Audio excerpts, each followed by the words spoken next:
Entertainment begins with a journey. This video is purely for entertainment and does not infringe on copyrights or laws. The rights to the novel and image belong to the original author. We do not claim ownership. Don't like waiting and want to listen to this fanfic in full now? Subscribe to our Patreon, where you'll find the best fanfics. Chapter 176 Rain Alley. Reading in a house like this is a profoundly pleasurable experience. A mahogany desk, an old-fashioned pen holder, and a wealth of wooden furniture give this study a detached feel. Immersed in this experience, Yukai even lost track of time. The long green tea in his cup resembled green shoots about to break through the soil, its tips pointed upward like a pile of neatly arranged spears. He lifted it up and took a sip. But Yukai's eyes never left the books. What a talented woman, Yukai sighed with emotion. It was still a book by Lin Huayan, a woman of many accomplishments. If it weren't for his sentimentality, her reputation would be even higher in this era. Why did Yukai keep reading her books? Because he only had a few. After putting the books down, Yukai recalled the rewards the system had bestowed upon him after his trip to Westlake. Perhaps it was because lingering thoughts inevitably resonated. Yukai's rewards were ancient Chinese music theory and playing techniques for 4 instruments, the sangsin, pipa, erhu, and yankin. A rich Jiangnan atmosphere. But Yukai wanted to learn the guzheng, bamboo flute, or guqin. He hadn't even considered the pipa, especially the sangsin, which Yukai had only just learned about today. Compared to the rewards he'd received at the academy and Taoist temple, it pales in comparison. Putting away his books, Yukai went downstairs to wash up. He'd already seen all the Westlake attractions he'd wanted to visit today. Tomorrow he'd be returning to Sweet City, and he'd already been thinking about going home during the show.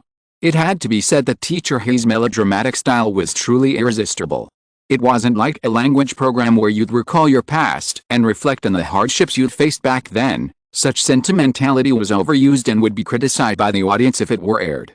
The sentimentality and yearning was something you couldn't prepare for. Suddenly, a single word flooded through you. Back in his room, Yukai tucked himself into bed, but there was another thing he had to do.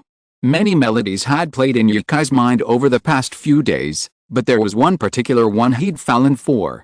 He had always wanted to write a piece of music that captured Chinese culture. After visiting Westlake, the splendor of its beauty infused Yukai with endless inspiration. Hangzhou couldn't represent the rich history of Jiangnan, but Yukai felt that Westlake certainly could. He opened the songwriting app on his phone and began composing the melody using 5-line notation. 5-line notation reveals the rhythmic shifts and distinct time values. The simplicity of simplified notation is key to its memorability. While composing the song, Yukai was thinking of a poem by Sushi. 10 years of life and death, 2 vast miles apart, yet unforgettable even without thought. A lonely grave 1,000 miles away, with nowhere to share my sorrow. Even if we meet, we won't recognize each other, with dust on my face and frost on my temples. Last night, a dream suddenly returned to my hometown, where I was dressing by the window. We looked at each other without words, tears streaming down my face. I imagine that year after year, my heart breaks, on a moonlit night, beneath the short pine hills. It took Yukai a long time to write this song.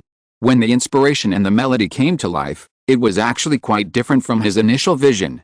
Yukai also acquired a knowledge of Chinese music theory, so as he recorded the songs in his mind, better melodies would occasionally emerge, and the composition would gradually evolve. Seeing the final result on his phone, Yukai was so delighted that he couldn't even sleep. His eyes were burning as he stared at the song he had written. He thought, wouldn't it sound great if played on a bamboo flute? But he didn't know how to play the flute yet, so he had to go out and buy a erhu from a nearby music store tomorrow morning. The other instruments weren't very practical. Not many people were interested in learning the guzheng or guqin, let alone the yankin or sangsin. They were probably hard to find even in antique shops. Remembering the scene of walking alone on the broken bridge last night, umbrella in hand, Yukai titled the song, Rain Shatters Jiangnan. Thinking of last night's rain, Yukai thought of the person he had seen in the alley. Could that woman be the Jiangnan girl he had always wanted to meet? The bustling city left no trace on her. She was a simple, pristine, and charmingly graceful spirit in the rain. He could no longer tell whether what he saw was an illusion or reality. In fact, the scene he'd imagined with his eyes closed on the broken bridge was also very real. The scenery of the ancient broken bridge lingered in Yukai's mind for a long time. The night was hazy, and the mist and rain were vast. He walked across the broken bridge with an oil paper umbrella. From afar, he saw the embankment shrouded in the night mist and rain, while up close, he saw lotus flowers bouncing on the water. An unprecedented tranquility washed over him. Unable to sleep, he decided to write a travelogue about Westlake. The images he'd captured on his camera couldn't be exported, but fortunately, Yukai also had a few photos he'd taken with his phone. Hangzhou, a place of poetic distance. A visit to Westlake is worth more than anything else in the world. To understand Hangzhou's history, a stroll through Bishan Street is a must. Entering Bishan Street, the first thing that caught his eye was the manor house at 32 Bishan Street. Behind the wall, only a glimpse of its tranquil presence could be seen through the closed iron gate. Reflecting on his 2-day trip, Yukai had much to express, more than in the snowy region or even in Ireland. But after putting pen to paper, it condensed into a few simple sentences. From the culturally rich Bishan Street, to the most beautiful tree-lined avenue, Sioux Causeway, to the flower harbor with its schools of red carp, to the 3 springs reflecting the moon. Boating on the night lake, past pavilions and towers, admiring the swaying cherry blossoms, gazing at the bright moon in the sky, watching the reflections in the water, what came to mind was a giant ink painting spanning the mountains and rivers. Finally, a poem was attached. After some thought, Yukai deleted the poem and posted it in 2 installments along with his travelogue. Yukai didn't normally post on Weibo. For example, he rarely reposted what others had written, or popped in to comment on a hot topic. Ever since he started using Weibo to post travelogues, he'd been very relaxed. Just like his live streams. Weibo has a feature similar to QQ's special attention feature. Many of Yukai's fans have already clicked on it. It's only 1 o'clock, and many young people are still cultivating and awake. After hearing the news, he leisurely opened Yukai's Weibo. Jo Shu, who lives on the 1st floor, also received a Weibo message. She had just clicked on Yukai's Weibo notification last night. She felt a surge of anticipation. Would she be featured? So excited. She clicked on Weibo, and as expected, it was Yukai updating his travelogue. Yukai didn't write about every place he visited, so an update every month or 2 was considered a great achievement. Jo Shu, a Hangzhou native, almost laughed at Yukai's praise for Westlake. But she quickly absorbed his words. Why don't I feel Westlake is so beautiful? Am I colorblind? Am I seeing things differently? Before she could finish reading the travelogue, another notification popped up. The top of her phone displayed, "You have new message. Yukai's rain alley holding an oil paper umbrella. I wander alone in the long, and lonely rain alley." Chapter 177. Do you want to burn the house? In one of Yukai's most popular fan groups, Cage's big cotton padded jacket, at all members, breaking news. Cage actually wrote a poem. It's on Weibo. I took a screenshot. Picture JPG. The comment blew up a bunch of lurkers, and those who didn't know about it quickly clicked on the picture. April Fool's Day is coming soon. I hope it's not an April Fool's joke. Shengmu, oh my god. This poem is so good, isn't it modern poetry? The color of lilac, the fragrance of lilac, the sadness of lilac, sad in the rain, sad and confused. Single me, Cage is missing a girl, manually funny, half of the seawater. Few people write poems like this, right? I only saw it in textbooks when I was in school, and most of them were poets from decades ago. Single me, there are still many people who write modern poetry, but they are not very famous. Yukai has no idea what the outside world thinks of this poem. Poetry is a unique literary form, deeply rooted in the poet's personal will. Therefore, it's impossible to compare one poem to another. All I can say is, when you hear someone talk about a particular poem, you'll say, "Oh, I like that one, too." Yukai still remembers the girl they met in the rainy alley. But the lilac-like girl in Yukai's poem no longer refers to just one person. Sushi wrote, if Westlake were compared to Zaishi, and Yukai could also compare Westlake to the graceful and elegant Jiangnan girl. Westlake's color, fragrance, sorrow, lament, and hesitation. This is how authors write. Every poem or sentence contains multiple layers of meaning. The scene depicted in the poem is the first layer, and what the audience understands is the second. But in reality, the feeling Yukai wants to express lies in the fifth layer. The next day, Hangzhou didn't rain, and Yukai selected an erhu from a musical instrument shop on Bishan Street. There might be antique instrument shops in Sweet City, but they're difficult to find. So Yukai simply bought it here and took it back home. He bought the erhu, of course, for the purpose of playing the song Rain Shatters Jiangnan.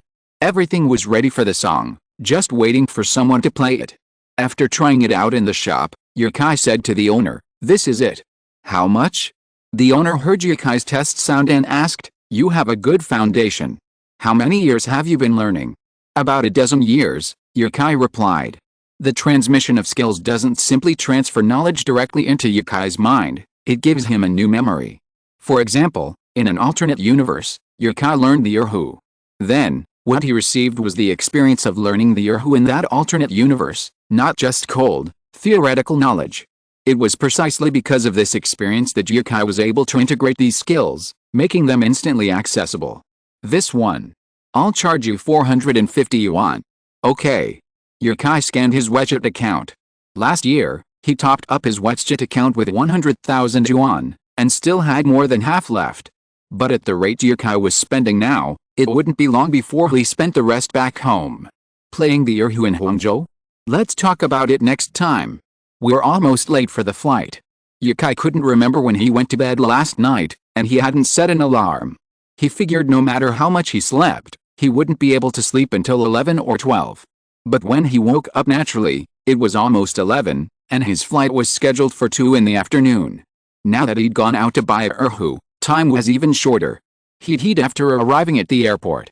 The Westlake Scenic Area and the airport were less than an hour's drive away, and luckily, Yukai hadn't encountered any traffic. Arriving at the airport, he still had an hour and a half to board his flight. After completing the paperwork, Yukai ate his first meal of the day, milk and red bean pie, and an airport hamburger. Hamburgers in China and abroad taste very different. They're almost two completely different things, but one thing they share is a high calorie count. After a quick meal, Yukai boarded his flight out of Hangzhou. In flight. Li Meili and Yi Ziuqiang didn't use Weibo, but Sister Ping did, and she followed Yukai's account daily. Li Liping is the daughter of Yukai's uncle, and the two families have always been close. Sister Ping took a screenshot of Yukai's poem and posted it to the family group. During dinner, Li Meili showed her phone to Yi Ziuqiang and said, "Hey, our son has written a poem. Take a look." "What?" "Poetry. He wrote songs, novels, and now he's writing poetry? Your dad used to get a headache just by having to memorize the entire poem, but I never thought I'd have a son who would be a literary genius. This is a little unbelievable. He was perfectly normal before. While he was smarter than average and a quick learner, he didn't show any literary talent at all. There must be some hidden change going on. Hey. Old Ji, do you hear me?" "Yes, I hear you," Yi Ziuqiang said perfunctorily. He wondered if his son had just been heartbroken. How could he have changed so drastically without experiencing a major life change? He wasn't bad looking, so it shouldn't be that way. Yi Ziuqiang was still wondering what kind of guys girls like these days when the doorbell rang, and Li Meili went to open it. "Hi." Yukai greeted his mother, holding up 2 giant bamboo shoots. "Oh, why are you back? Did I interrupt your private time?" Yukai changed his shoes and entered the house. He smelled the delicious food and asked, "What's that good to eat?" "You didn't tell me you were coming back." "We didn't cook. We had cold rice from lunch." Li Meili finally noticed a bamboo shoots and asked, "How much did you buy them for?" Your son, dug them myself. How about I show you how I cook?" "You haven't finished eating yet, have you?" Yi Ziuqiang nodded seriously. "Okay, go ahead." It was the same old thing. "Did you say Dad's been busy with work lately and often isn't home for dinner?" "Mom, you're lying." To his fans, he's an idol, the husband of countless face chasers, but to Yi Ziuqiang, he'll always be a son. Literally. Since there wasn't much food at home, Yukai ordered a few random dishes on a food delivery app, noting to send more, and then went into the kitchen with the bamboo shoots. Yukai's cooking skills were self-taught. His skill level was roughly on par with his father's, and he couldn't compare to Li Meili, who was gradually regaining her touch. Li Meili had been a full-time housewife for years, and when she had nothing else to do at home, she devoted herself to studying recipes and cooking, becoming as skilled as any restaurant chef. But Yukai now possessed a skill that no one else in the family possessed. After completing all the preparations, Yukai set aside the necessary side dishes and seasonings, heated the wok over high heat, and then added oil and pixin fermented bean paste. Stirring the mixture briefly with a spoon, he added various seasonings and, finally, the chopped and cleaned bamboo shoots. A high flame suddenly appeared in the wok. Ye Kai, standing far away, manipulated the iron spoon by feel, stirring the bamboo shoots in the wok. The bamboo shoots sizzled, making a clanging sound as the hot oil quickly cooked them from raw to cooked. Outside, the two elders, through the frosted glass door, watched in amazement as the kitchen's bright, explosive flames periodically erupted.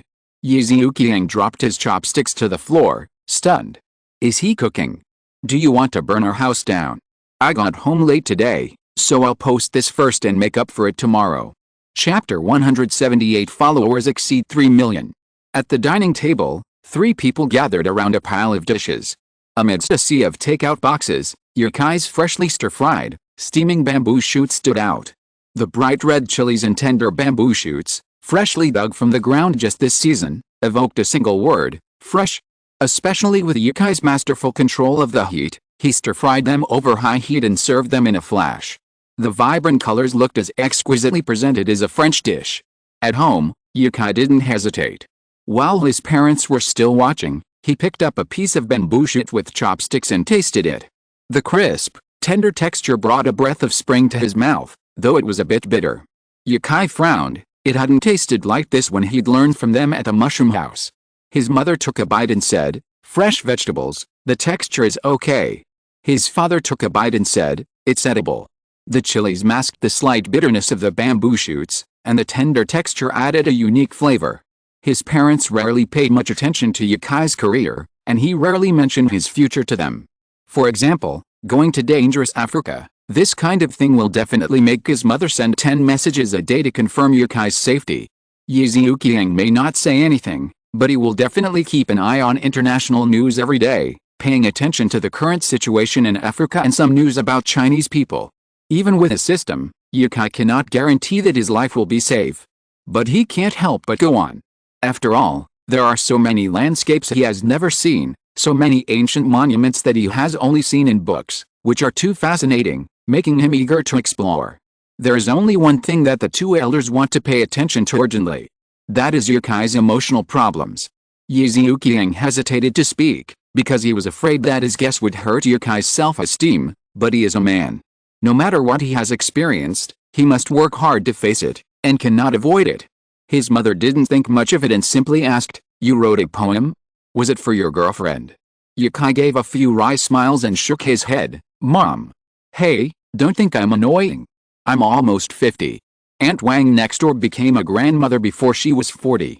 You're 24 already. If you don't find a girlfriend, where are you going to find a young girl?" He wanted to retort, saying that people at 40 can marry teenage girls, so what's wrong with him being 24?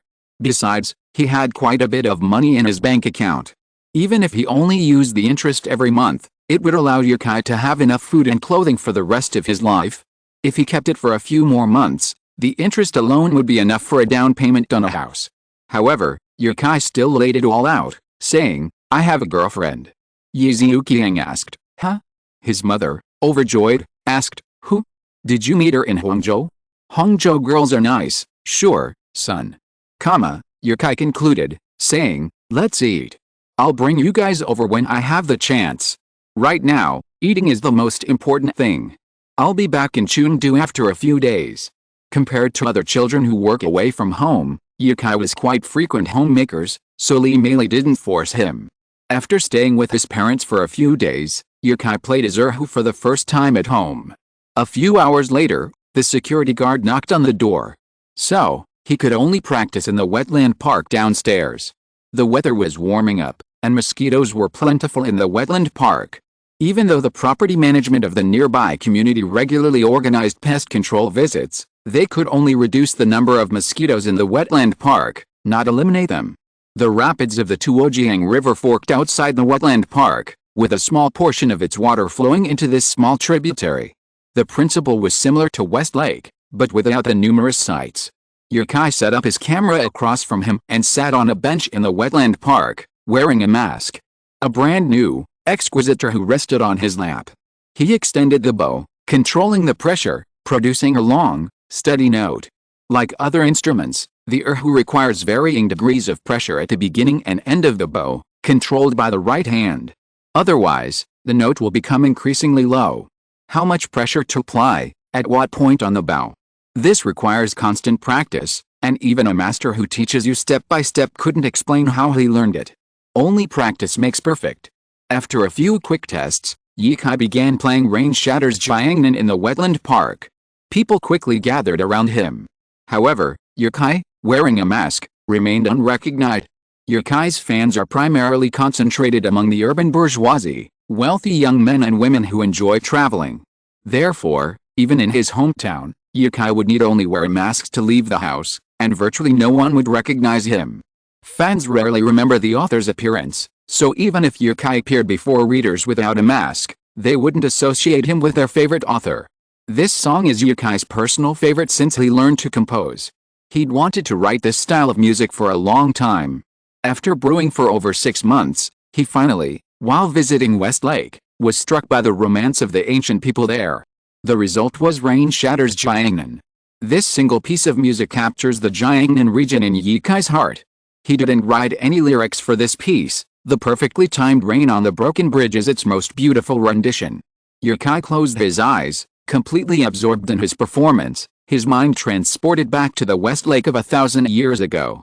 That evening, a perfectly timed Jiangnan rain drizzled across the sky from Jinling to Hangzhou. Amidst the mist and rain, lotus leaves gradually blossomed. Slender fingers expertly moved across the erhu strings, their vibrato trembling like a sigh, a cry, trembling with a rhythm, creating a rustling, intermittent sound, like drops of rain falling on leaves.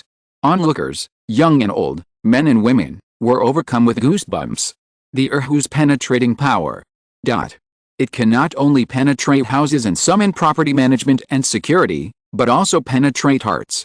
I don't know if it's an illusion, but the onlookers found that there were more birds around. They were combing their feathers slowly on the branches. Spring is here, and the wetland park is about to become a world of birds again. It's a holy place for birdwatchers near Xiancheng. Even the most beautiful song has to end. When Yikai put away his erhu, applause broke out. Yikai smiled and thought, if he didn't have a system and money in the future, he would take a few of his favorite musical instruments and travel around. When he was tired, he would drink the clear spring water in the mountains. When he had no money, he would play musical instruments in the downtown area to earn some travel expenses. It doesn't need to be much, as long as it can sustain 2 or 3 meals a day and the place where he lives is not too cold or too hot. After returning home, Yikai saved the video file on a mobile hard drive. Yikai searched for the performance location for a long time. It should be the corner with the best view in the wetland park. The occasional pedestrians who occasionally intruded from the distance of the camera could be eliminated with a little editing.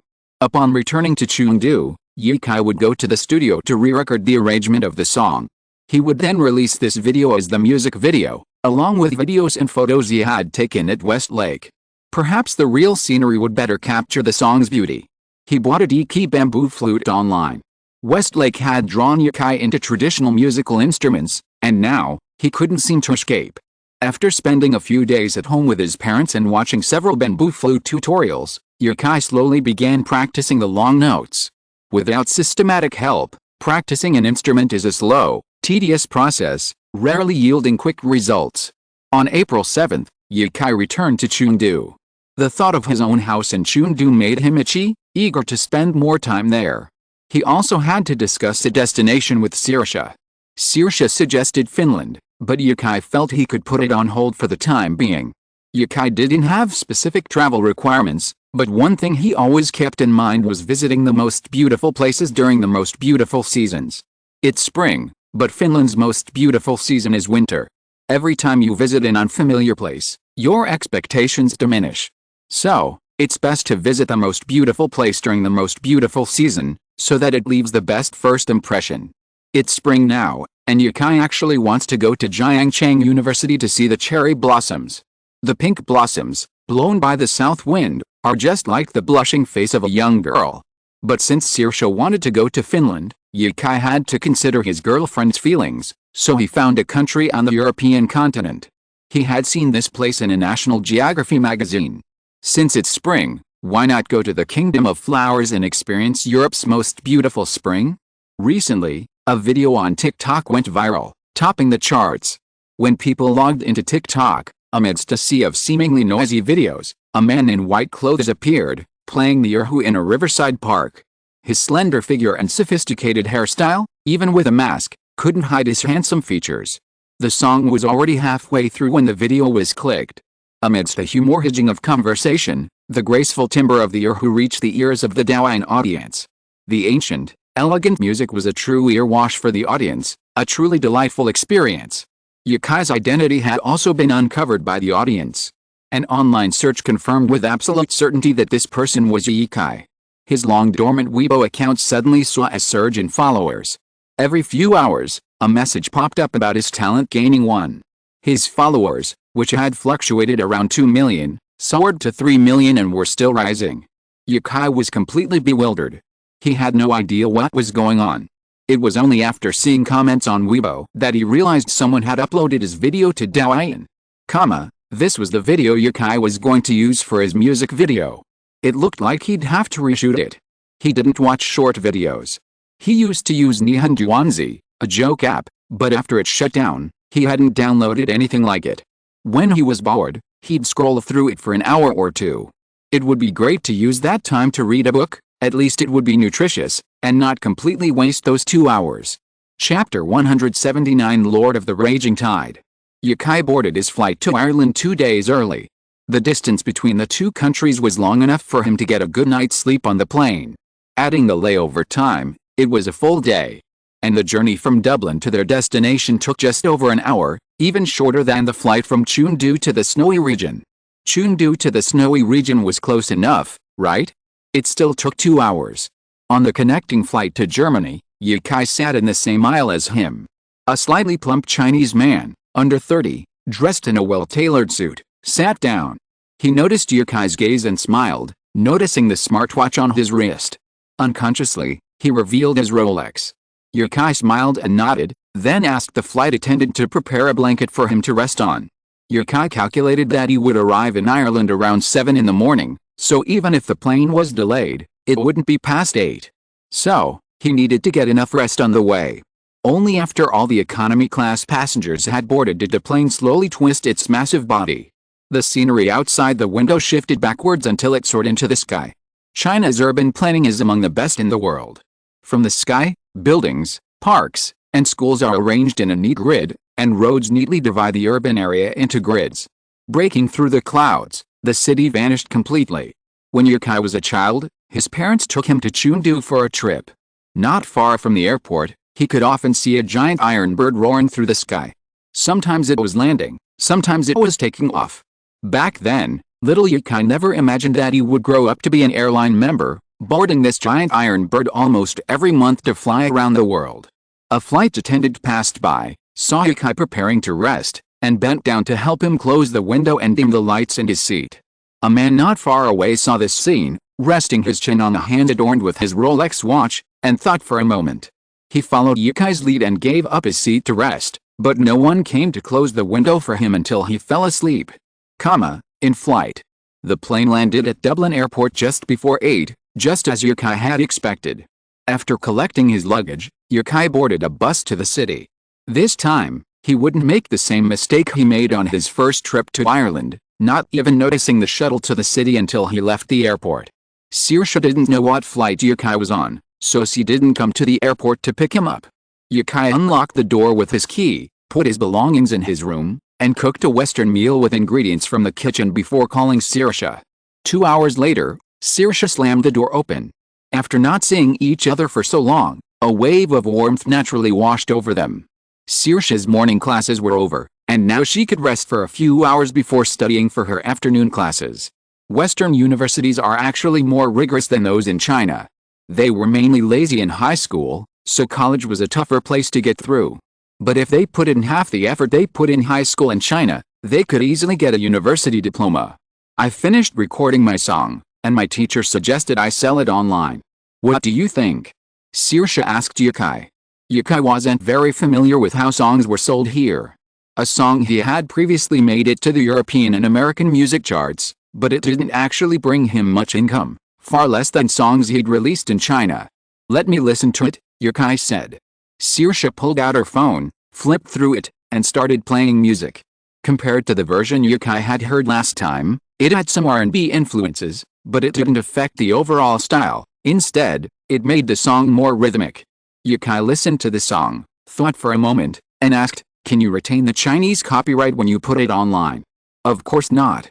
"What are you thinking? Do you think I'm Beyoncé?" Based on Yukai's understanding of Chinese music, this song would definitely be a hit in China. Foreign instrumental music has always occupied a significant market share in the Chinese music market. And Yukai was also thinking of using the song to advertise his family's business. "We've already filmed a video with the instrumental music, so another one wouldn't be a bad idea. Then put it on the app. Go for it. If your song ever gets released in China, I'll promote it for you," Yukai said. While it might be tempting to just let Saoirse release the song directly in China, that would undoubtedly label her. While there are calls to eliminate racial discrimination abroad, the countries shouting the loudest are the ones where it's most prevalent. If this instrumental music were to break into the European and American music scene from China, it could even be named the best overseas instrumental music, even if the composer is a European or American composer. "Saoirse," Yukai suddenly called out. "What are you calling this song?" Saoirse said loudly, "Master of Tides, how about it? Isn't it impressive?" There was still one day left until the Easter holiday.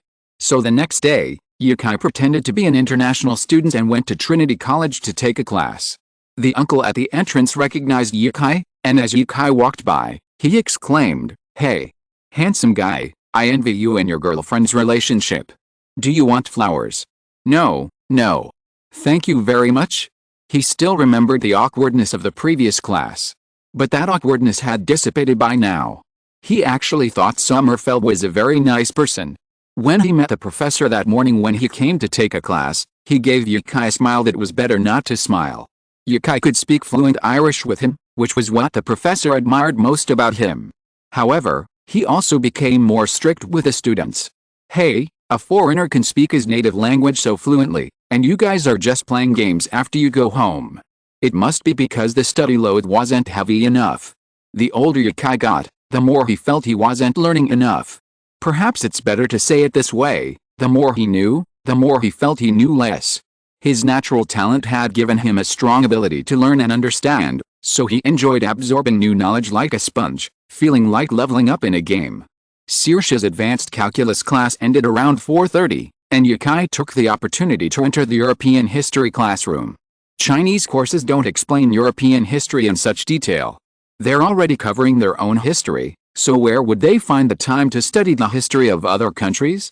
Students who want to focus on foreign history would be best served by studying abroad. Choosing this major probably won't be a problem for money. Chapter 188 Trip for Two. The classroom was small, given the old building, and I hadn't expected so many students. Fortunately, the class wasn't a popular one, so there was plenty of room.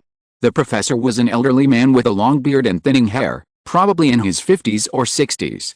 He entered the classroom and said, "As I mentioned in last class, today we're going to talk about the Mycenaean civilization. This civilization was the early cradle of Greek civilization and one of the origins of Western civilization. It flourished 1,000 years before the Greeks and was a wild, martial nation." Yukai's impression of Mycenae likely stemmed more from Homer's epic poems. The mention of Mycenae might seem unfamiliar to many, but the mere mention of the Trojan War suddenly dawned on them. Mycenae civilization is connected to this story. Helen, an indescribably beautiful woman, was abducted from Mycenae by the Trojans, sparking a 10-year war. Once, the elders were meeting to debate whether a 10-year war over a woman was worthwhile, when Helen appeared before the council. The elders were stunned and changed their tune, saying, "Another 10 years is worth it." And so the battle continued. In the end, as everyone knows, the Mycenaeans ultimately won the war using the Trojan horse strategy. Yukai had thought it was just a legend, but through the professor's explanation, he discovered that some of the legend had been verified, meaning it actually happened. Such an outcome was simply unheard of. The professor's focus was on this period of history, reflecting on some of the modern-day confirmed legends and reconstructing many of the details of the Trojan War. It was like Chinese experts and professors quoting from classics to recount the history of the Three Kingdoms period, a fascinating and captivating story. Ancient times are a vast treasure trove of literature, Any event happening in the world today can be found in miniature in history. Perhaps people today find the Trojan War's victory too dramatic. But perhaps something even more dramatic will happen in the future. Time flew by as the professor tirelessly and passionately explained the ancient wars.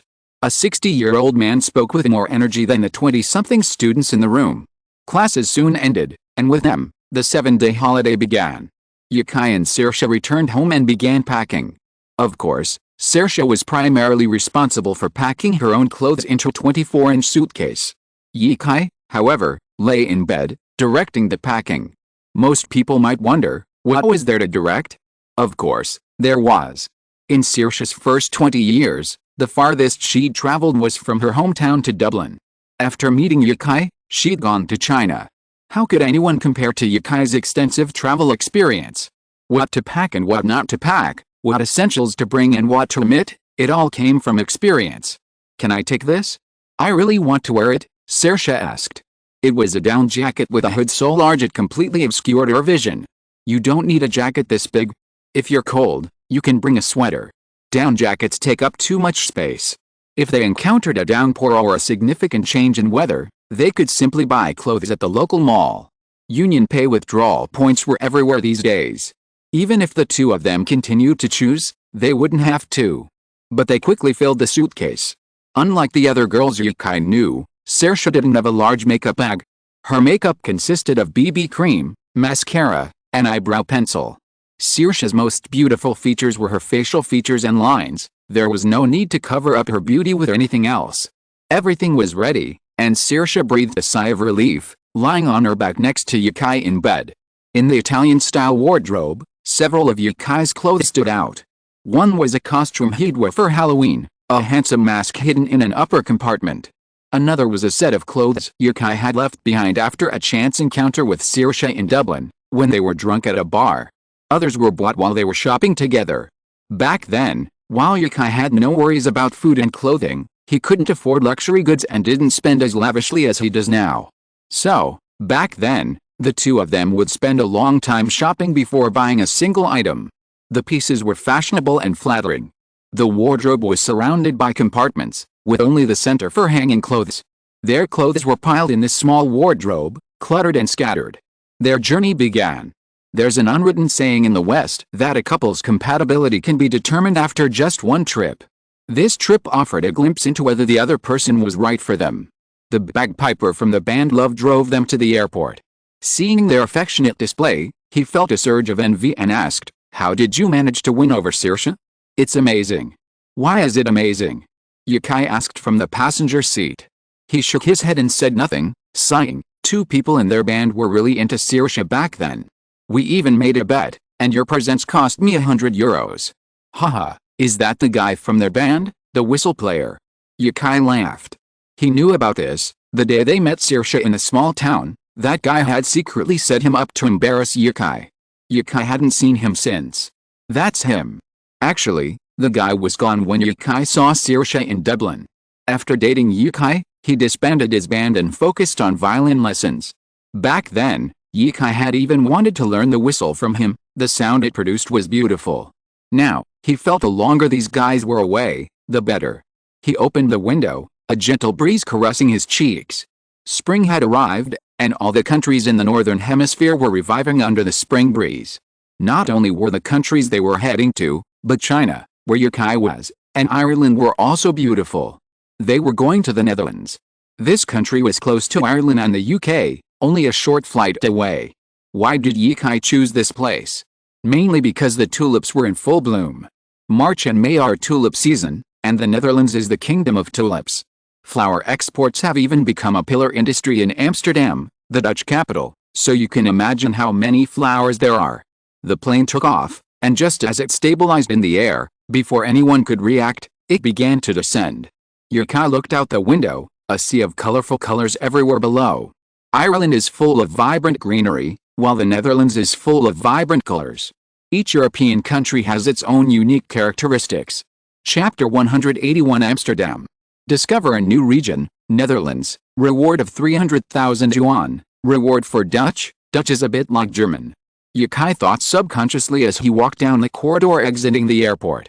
Perhaps it's because both languages evolved from the Germanic language family, with some similar pronunciations, a bit like Chinese dialects. Since the Netherlands is a distinct country, he specifically sent Yukai a Dutch message. When traveling to any country, language is crucial. It's the primary bridge of communication, the most distinct distinction between outsiders and locals. Even if you have different skin colors, sharing a common language makes navigating a new country much easier. Yukai booked a hotel online near the Van Gogh Museum. After leaving the airport, they found a car and headed straight for the city. Unlike most countries, the Netherlands has numerous lanes leading out of airports. In addition to several lanes for cars, there appear to be dedicated bicycle lanes. When Yukai looked up information about the Netherlands online, he saw that it was a kingdom of bicycles. Yukai wondered, does every family here have a bicycle? Seeing the dedicated bicycle road, Yukai felt the country's commitment to cycling. No wonder the greenery was so well maintained, reducing carbon dioxide emissions was crucial. Saoirse opened the car window to admire the scenery, remarking, "Those houses have such pointed roofs. How interesting."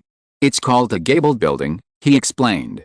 He had some knowledge of architecture, so he explained, "It's characterized by being high in the middle and low at the ends, resembling a mountain, hence the name gabled. This type of building is commonly found in areas with heavy snowfall. Flat-roofed houses are easily crushed by heavy snowfall, so the pointed roofs create an easier way for the snow to slide down. They probably wouldn't have time to leave the city to see the tulips once they found their hotel, so their plan for the day was to visit the nearby Van Gogh Museum, eat something, and sleep." Saoirse, overjoyed at the novelty of arriving in a foreign country, gazed out of the car with curiosity in her wide eyes. Yukai, too, was absorbed in the scenery. The Netherlands has numerous canals, circling Amsterdam like a series of U-shaped canals, giving the city a sense of being built on water, a bit like the Venice Yukai imagined. A flower boat passing by caught Yukai's eye, but the car quickly passed it.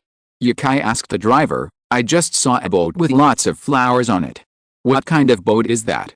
"Oh, that's the floating flower market, a local Amsterdam tradition." "Are you here for tourism, young man?" "Yes, I heard the flowers here are beautiful." "Of course, but you're a few days late. The flower parade was just a week ago. There were a lot of tourists then, but not now." The driver shook his head, as if lamenting the lack of passenger capacity.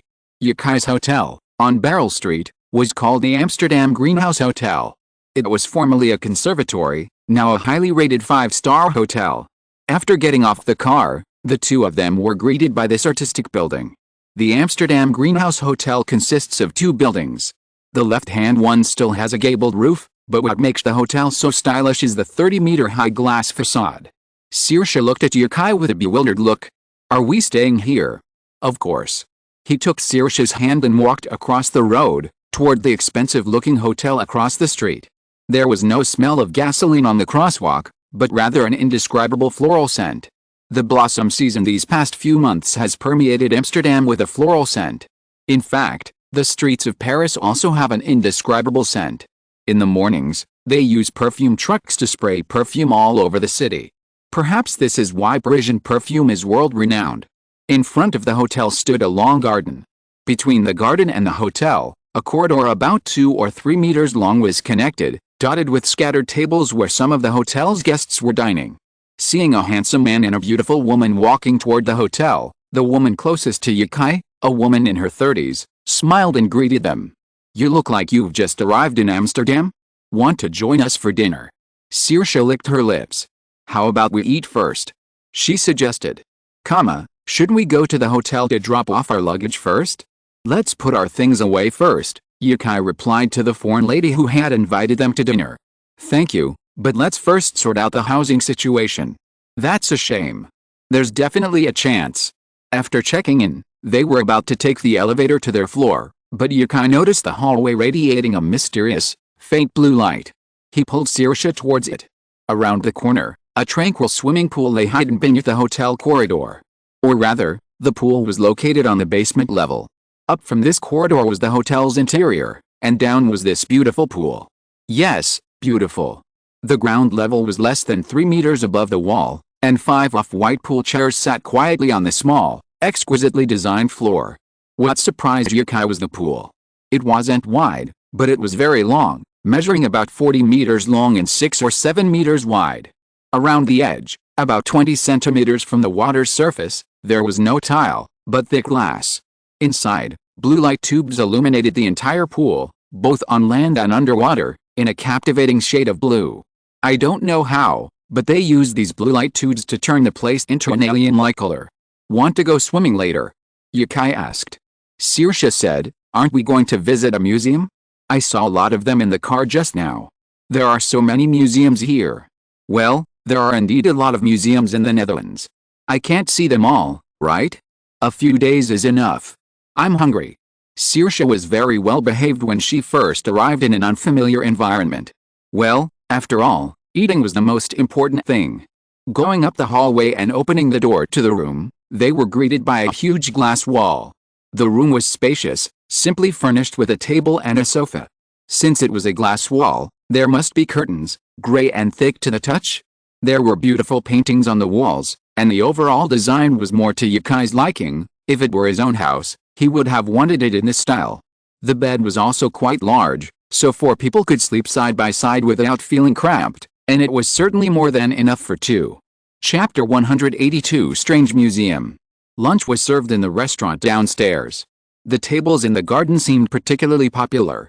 By the time Yukai and his friends came downstairs, some people had already left, and the actual restaurant was a bit empty.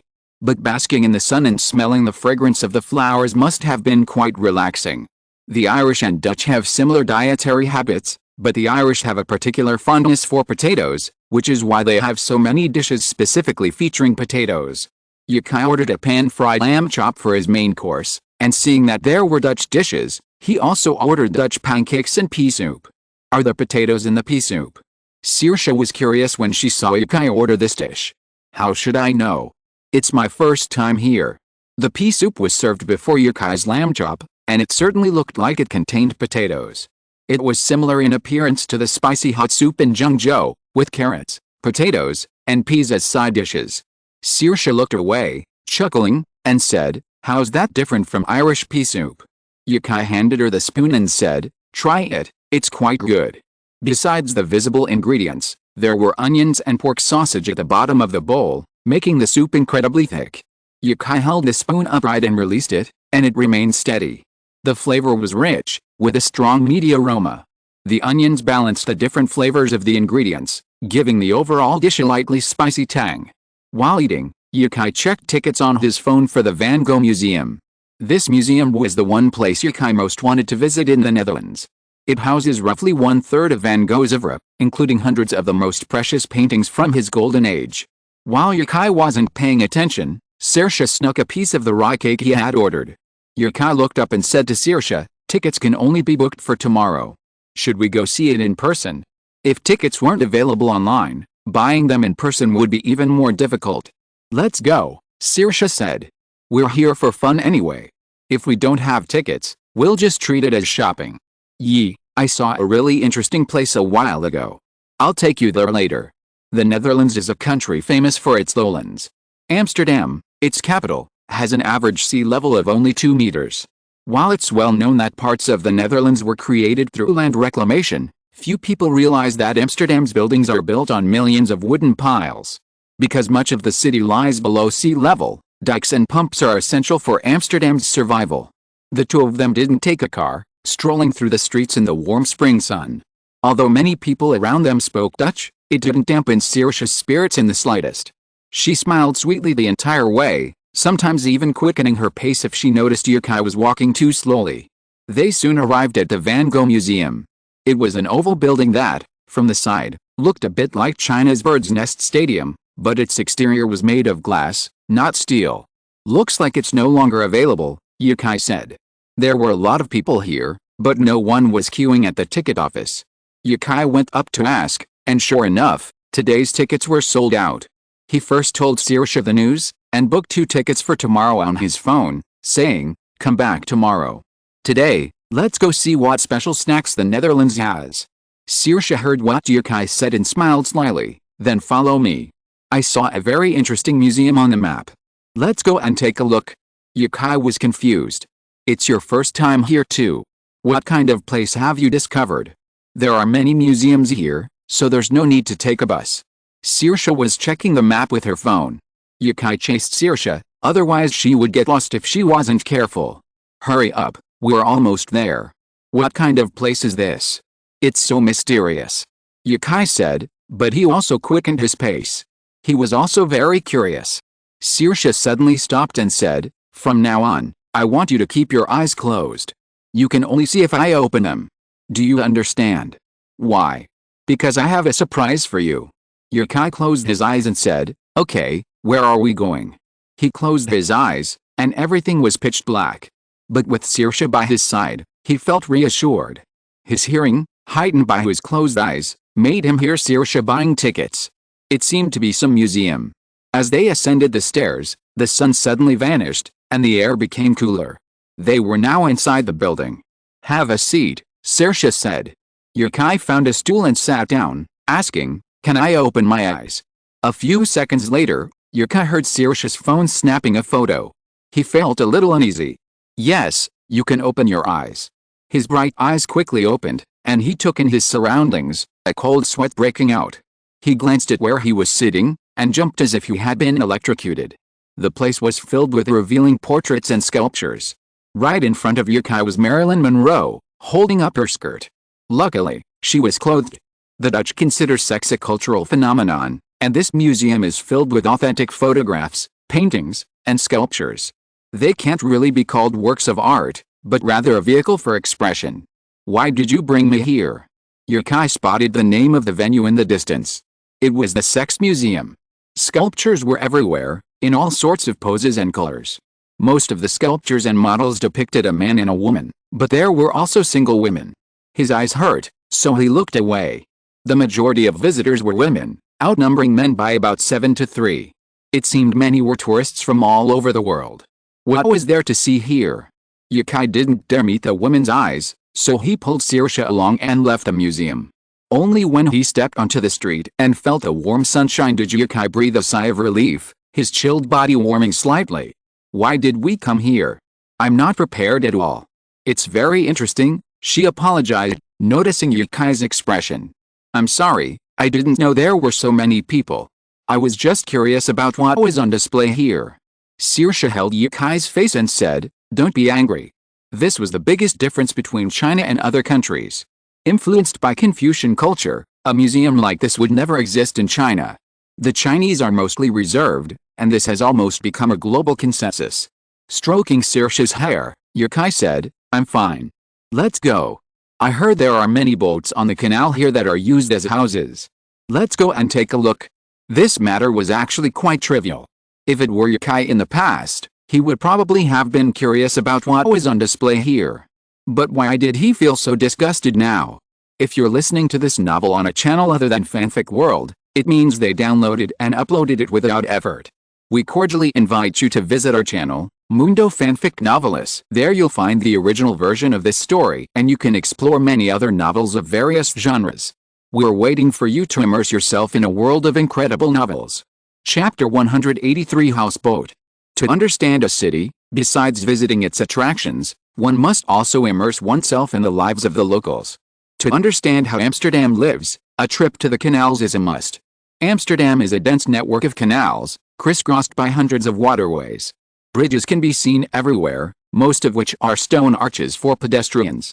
Standing on a bridge, one can admire the scenery, watching the boats sail leisurely through the water, leaving ripples on the surface.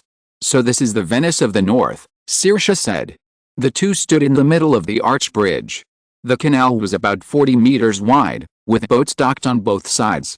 These boats were not just a means of transportation, they served as their homes and even offices. Yukai spotted another flower boat. He had seen one before, when he took the bus from the airport into the city. The boat was about 10 meters long, with a simple white wooden floor underneath and a transparent glass roof above. Through the glass, one could see a variety of flowers, white, pink, magenta, purple, brown, yellow, orange, and so on. Without any extraneous decoration, the boat looked incredibly beautiful. Let's go. Yukai excitedly led Saoirse down the arch bridge, chasing after the flower boat, shouting, please, please stop, please. Whether it was Yukai's shouting or the boat's arrival, The flower boat finally stopped at the edge of the canal. Stopping a boat in this waterway was like parking on a highway. Pulling up to the empty bank was considered stopping. A woman in her 40s or 50s, with brown hair and a beige short-sleeved shirt, stepped off the boat. "Hello." Yukai greeted her in Dutch. "Hello, young man." She saw Saoirse running after him and asked, "Do you want to buy flowers?" "Yes," Yukai asked, gazing at the beautiful flower boat. "Can we go up and take a look?" Of course. Since the boat was docked at the riverbank, it was a simple walk from shore to boat. There was no fishy smell on board, only the rich fragrance of flowers. The boat was regularly cleaned, and aside from a slight sway, it was no less charming than the elegant cafes on the shore. The glass door was open, and the scent of flowers wafted from inside. Following the owner of the flower boat into the glass house, the scent of tulips greeted us.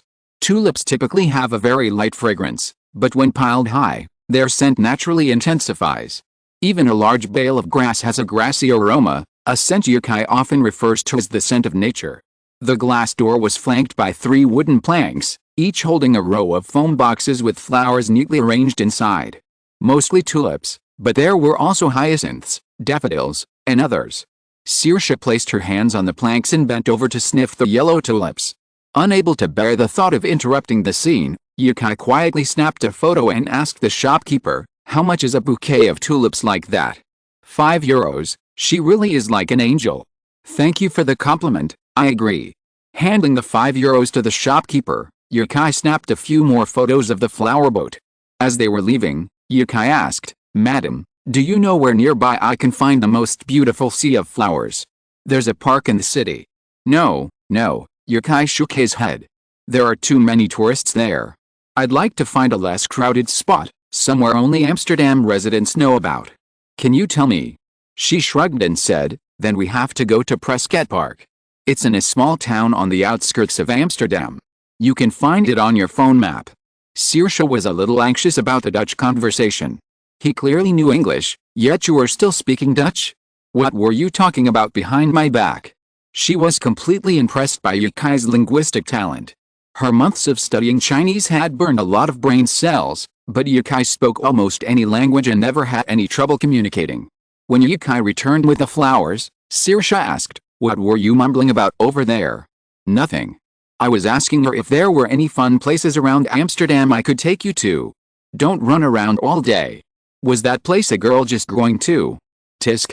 The flower boat behind them remained motionless, as if that was her docking point. The two returned to the nearby bridge. Saoirse had clearly forgotten that she hadn't wanted to talk to Yukai just a minute ago. She cheerfully handed her phone to her boyfriend and said, "Take a few pictures for me." "Hold the flowers," Yukai said. Yukai's angles were naturally impeccable. If Yukai were to take paid portraits now, he would definitely debut as a top-tier portrait photographer, the kind that could quickly rise to the top internationally. A single skill boost can bring you to the top of the industry, and Yukai's photography skills have been improved twice. Looking at the beautiful photos of herself, Saoirse was pleased. The most convenient thing about traveling with a partner is that it's easy to take pictures of each other. Yukai takes a lot of pictures on every trip, but rarely of himself. It wasn't that Yukai didn't want to take a picture of himself, but it simply wasn't convenient. He didn't want passers-by taking his picture. He'd never seen a man ask a stranger to take his own photo, and Yukai couldn't bear the shame. And then there was the awkwardness of posing in front of people. But now, that wasn't a problem. He adjusted all the camera settings and handed it to Saoirse. All Saoirse had to do was press the shutter button after receiving Yukai's instructions, and a clear photo emerged. Yukai sat sideways on the arched bridge. A straight canal stretched in the background, with various boats docked on either side, the flower boats being the most prominent. On the shore stood 2- or 3-story European-style buildings with red facades. A deep blue sky, dotted with scattered white clouds, was reflected in the canal, reflecting both the deep blue sky and the houses on the shore. People lived on the water flowed into the city, people and water intertwined. The scenery was a natural harmony, a true Venice of the North. After taking the photos, Yukai and Saoirse discussed having dinner on a houseboat in the canal. A houseboat is a house built inside a boat. Yukai had previously read online descriptions of houseboats and assumed they were people who couldn't afford to buy a house on land, or who chose to live on a houseboat to save on rent, but that was clearly not the case. Most of the people living on houseboats were young people. Just the one in front of them, not to mention the hundreds of canals throughout Amsterdam, had dozens of houseboats docked along the water. Some were purely residential, while others operated as restaurants. Because they were docked right by the canal, as you walked from the shore, there were shops on the right, and another shop on the left, separated by a low guardrail. In Yukai's experience, even if the food wasn't good in places with many locals, it certainly wasn't bad. So the two of them found a houseboat with good business and went in. Chapter 184 give you a surprise. Upon entering the cabin, the restaurant's decor instantly reminded one of Dutch merchant ships from the age of exploration. Even the waiters were dressed like sailors. A waitress, dressed in burgundy coarse cloth, waited for Yukai and Saoirse to find their desired seats before handing Yukai a 2- or 3-page menu. It wasn't long, but the menu was extensive. Many European and American restaurant menus lack images, and this one was no exception. Each A4-sized page contained over a dozen dishes. I want shredded pork and pudding. While I've eaten plenty of bacon, beef, hot dogs, and fried chicken abroad, I've never seen a dish named so remarkably Chinese. Overseas, restaurants often name main courses like ingredient A plus ingredient B plus dish. For example, sturgeon vegetable salad, black pepper beef pasta. Yukai had never seen a prefix like shredded before, and today he wanted to try this Dutch specialty. Saoirse, like Yukai, was also a carnivore. She ordered 3 desserts and a filet mignon. Filet mignon, with its low fat content, is the steak of choice for most women in Western cuisine. A gust of wind rocked the boat's hull, creating a soothing sensation, like a mother gently rocking a cradle. The chirping of waterfowl, combined with the restaurant's elaborately decorated setting, made one feel as if they had traveled back centuries, aboard a Dutch merchant ship bound for the world.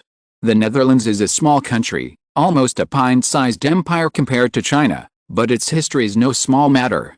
The Dutch East India Company, founded by them, amassed 50% of the global economy at the time. Unbelievable. A nation nestled among European powers could have left such a significant mark on history. The dish arrived, Yukai's pulled pork, a large slab of oven-roasted pork leg, smothered in a rich sauce. The aroma whetted Yukai's appetite. The meat appeared black, a coating of toppings applied before it was placed in the oven. After peeling back the roasted pork's outer covering, he revealed steaming, tender meat brimming with a rich aroma of barbecue. With a gentle bite and the sauce, the pork shredded with a gentle chew, the aroma spreading comfortably throughout his mouth. High-quality meat always brings an indescribable sense of satisfaction to meat eaters. The pudding was a standard dessert, not the black pudding Yukai had enjoyed in Ireland. Its soft texture and sweetness offset the salty, tangy flavor of the meat. This was the best meal Yukai had tasted this month. And it was quite affordable. The restaurant at the Amsterdam Spa Hotel was nearly twice as expensive, but it still didn't give Yukai this long-lost satisfaction. It was purely for the sheer satisfaction of the food. This portion of shredded pork was only €24. They didn't walk back to the hotel from shore, but instead found a water taxi on the canal. They sat at the bow, Yukai constantly raising his camera to take in the surrounding scenery.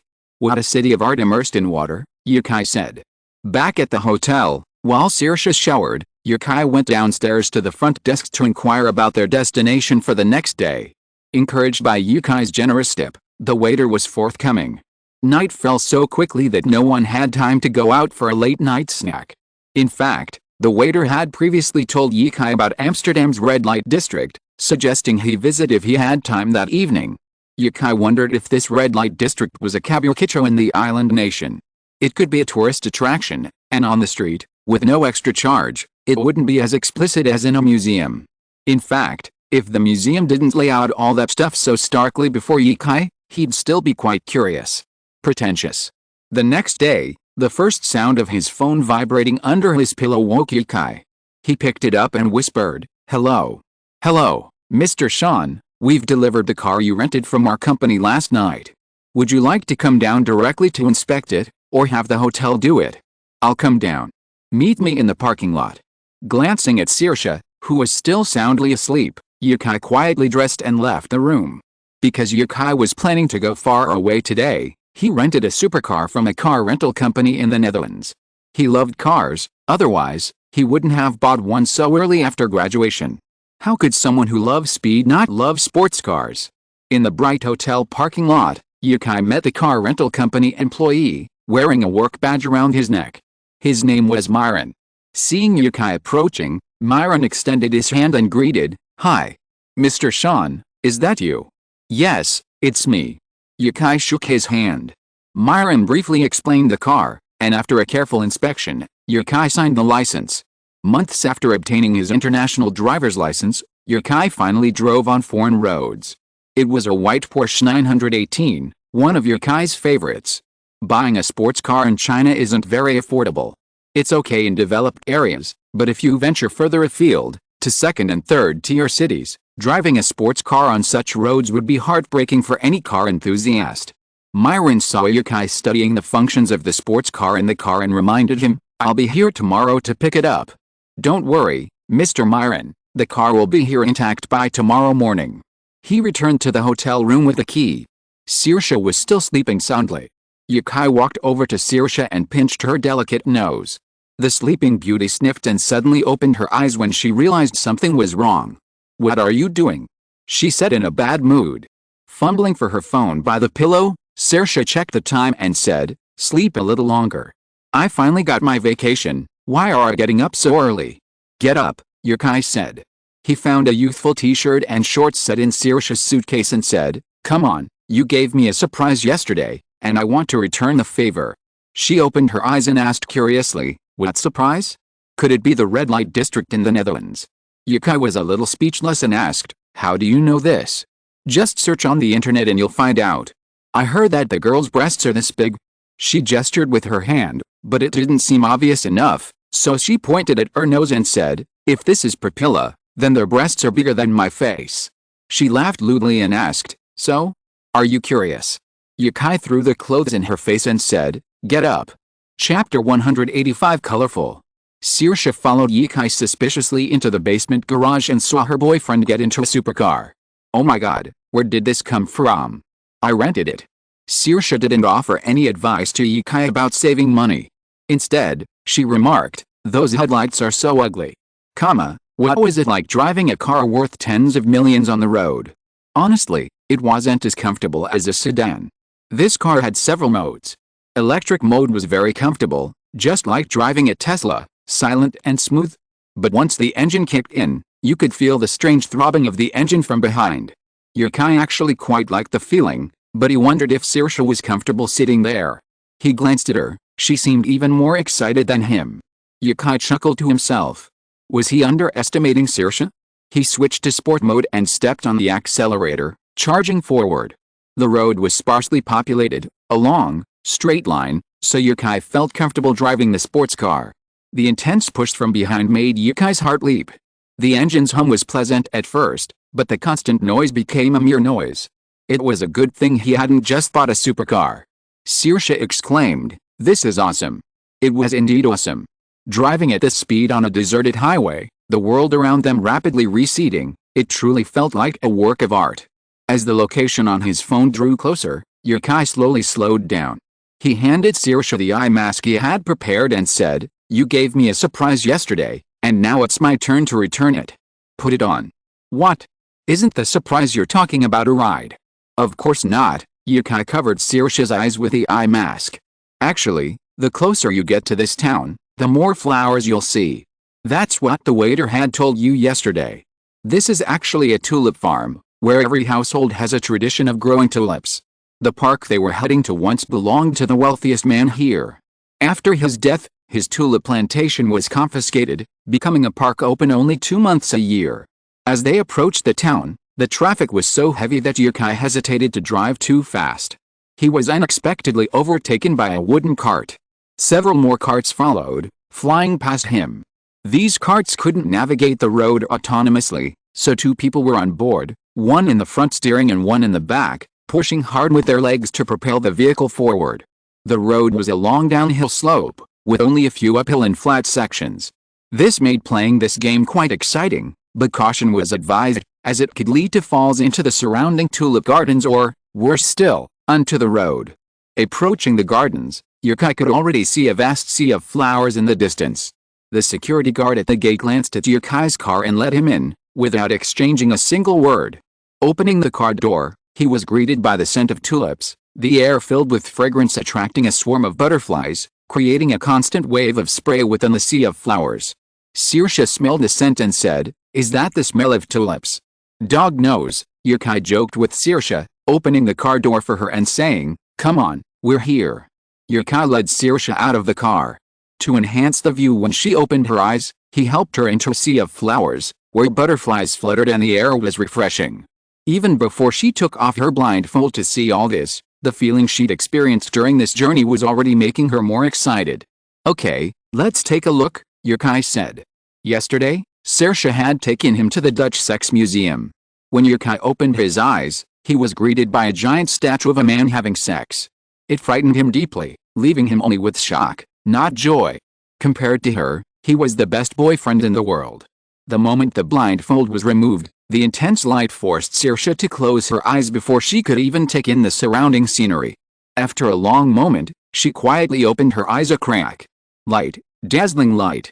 Under a clear sky, a boundless sea of flowers stretched as far as the eye could see.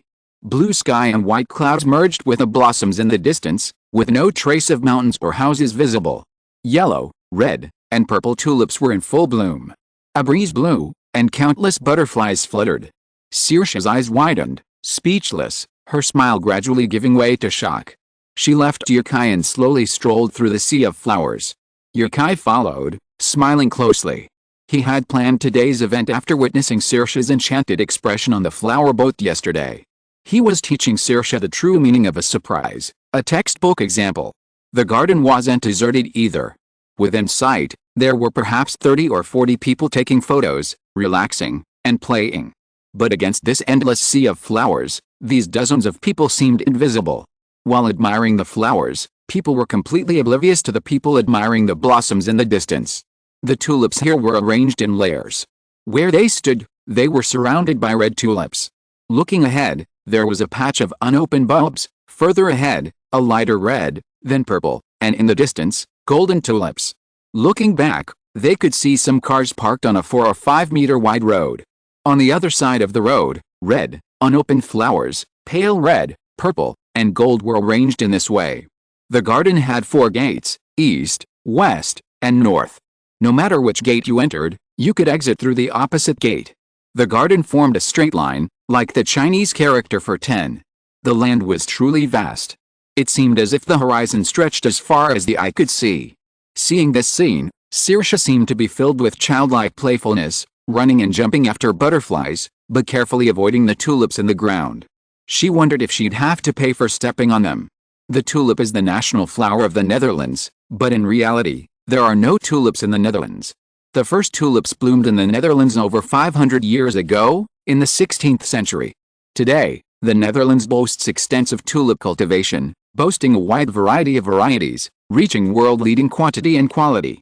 Every year at this time, countless tulips begin to bloom, creating a sea of flowers of varying sizes across the Netherlands. This isn't the largest tulip park in the Netherlands, but for Yukai, it's the most beautiful. His camera clicked its shutter, capturing each exquisite photo. A gentle breeze caressed his cheeks, the air was filled with intoxicating floral fragrance, and in the distance, the flower field stretched like a sea. This is the perfect spring. Watching Saoirse smile, more beautiful than any of the tulips, Yukai felt that traveling with her this time was the right decision. Are you raising a book? Compared to a few days ago, there are only half as many people reading it. Chapter 186 Homemade Car Competition. After Saoirse tired of playing, Yukai went with her to the small town for breakfast. The town wasn't large, but the architecture was charming. Rural areas in Europe and America aren't actually poor. Plenty of land allows for herds of cattle and sheep, or vast fields of flowers and crops. With supportive policies, no matter how much they grow, they'll never have to worry about not being able to sell it. Compared to city dwellers, small-town residents clearly have a more leisurely lifestyle. After dinner, the two sat outside a cafe. A parasol blocked the mild sun, leaving a small, shady spot just big enough for 2 lounge chairs.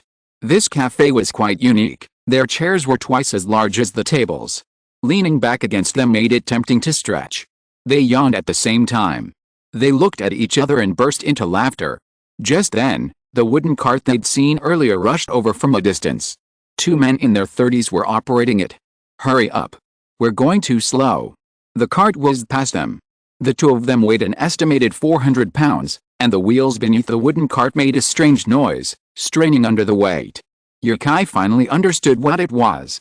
This cart resembled a wooden children's toy tricycle, but larger, after all, not for children. The workmanship was crude, and it looked homemade, not commercially available. Saoirse asked curiously, "Why do you keep seeing people using this thing?" "I don't know, let me ask," Yukai said, gesturing to the cafe clerk. "Just now we saw one of those homemade carts. It's made of wood, anyway.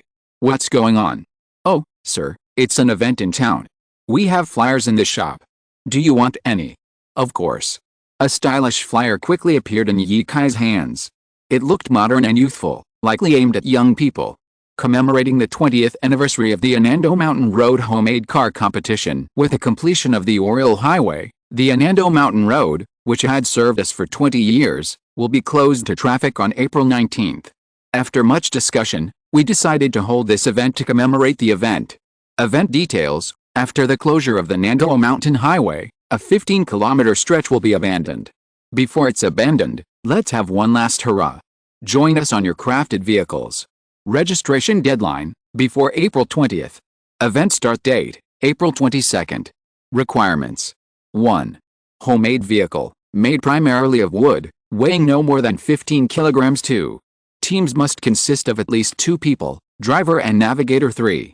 Participants must provide their own full set of protective gear. Incomplete or worn-out gear will result in non-participation. Saoirse couldn't help but laugh when she saw requirement 2. These organizers are ridiculous, aren't they? We even need a navigator.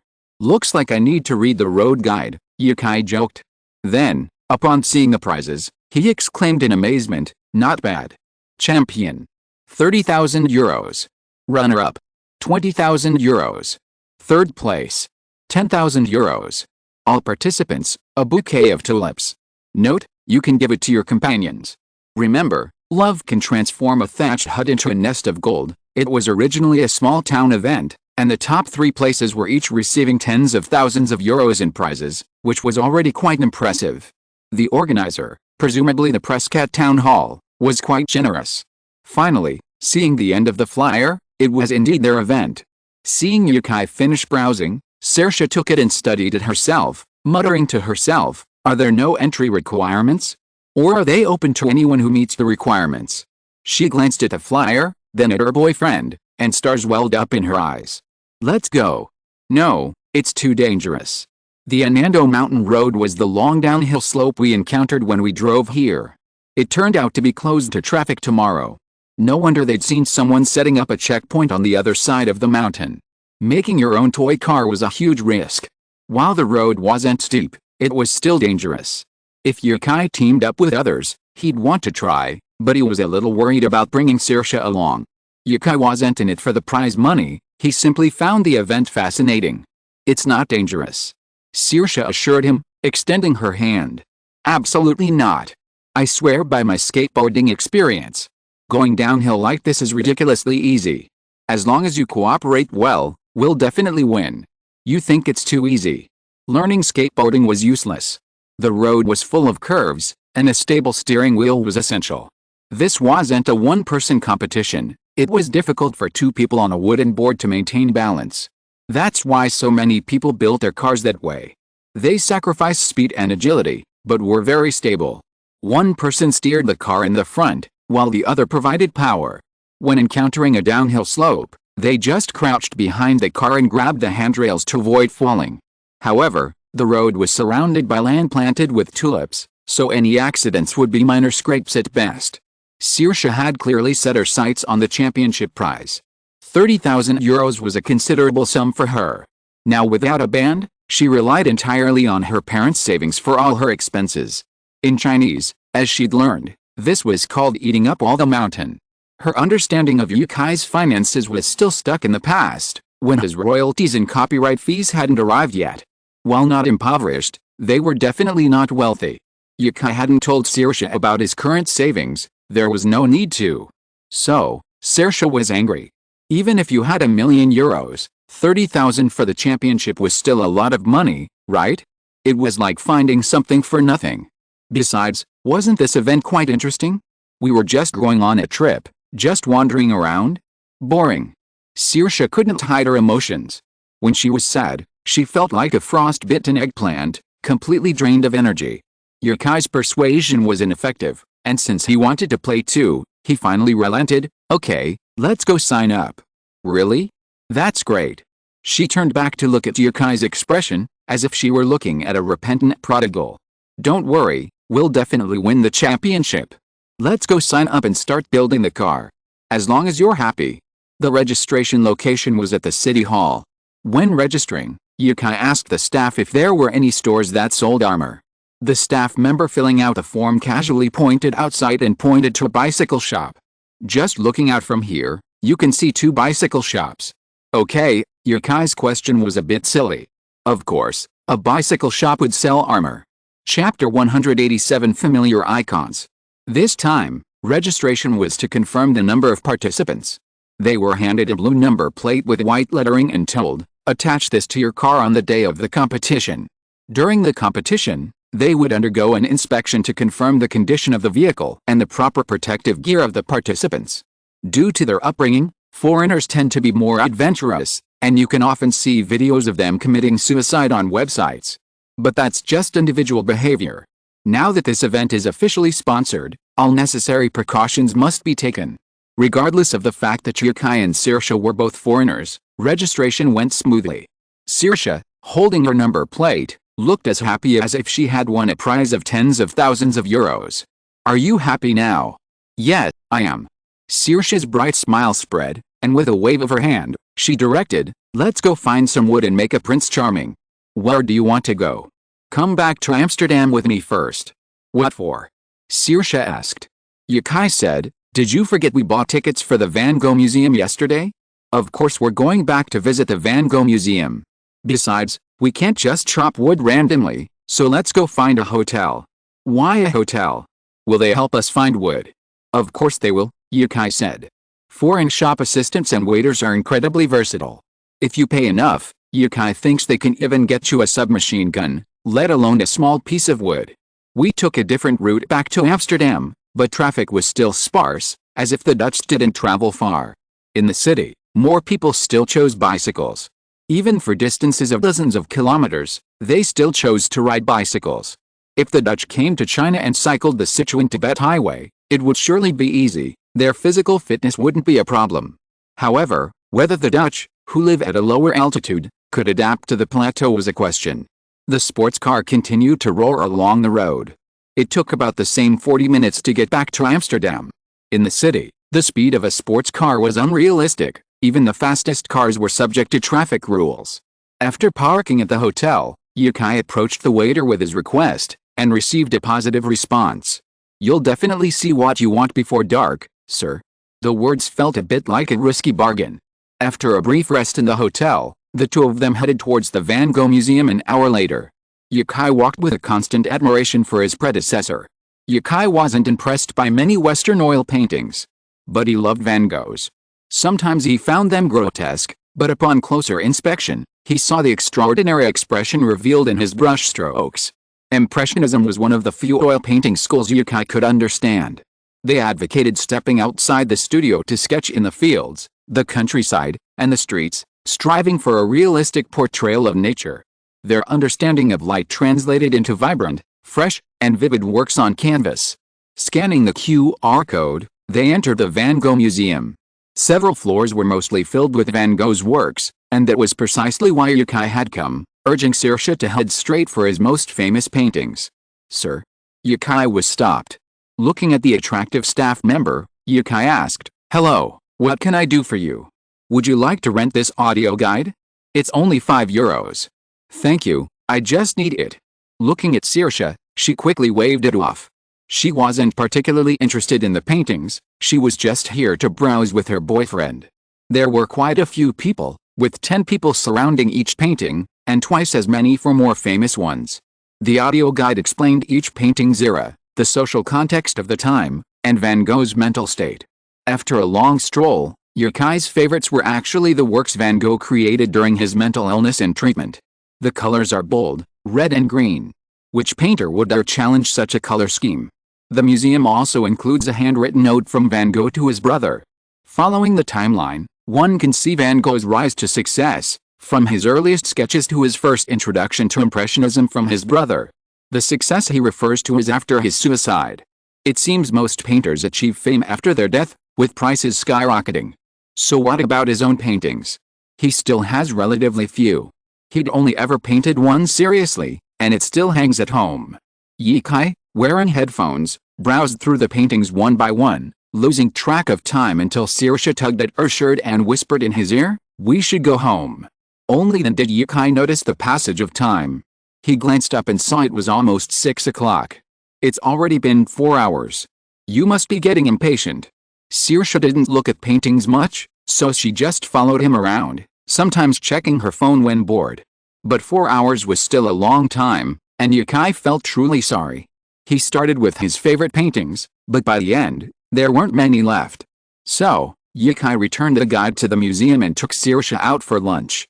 They'd had breakfast and lunch together, so this was actually only their second meal of the day. Walking to Grand Central Station, Yukai spotted a long line. He glanced at the sign, revealing it was a shop specializing in French fries.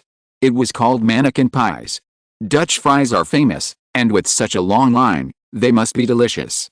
With this in mind, the two of them joined the line at the end. Saoirse had stood and walked for a long time today, her feet aching. She complained, "Ugh. Every time I see something I want to eat, I have to wait in line for ages. It's so hard." Yukai saw no benches nearby for Saoirse to sit, so he said, "How about I carry you? I'm not tired yet." "No need," Saoirse said. 10 minutes later, they finally reached their table. There was no such cliché as sold out. 2 large orders of fries and a generous helping of Spanish-style sauce. The two came to €11. Yukai spotted an icon on the glass display case and exclaimed in surprise, "Oh my god, you actually accept WeChat Pay here?" "Yes, sir, WeChat."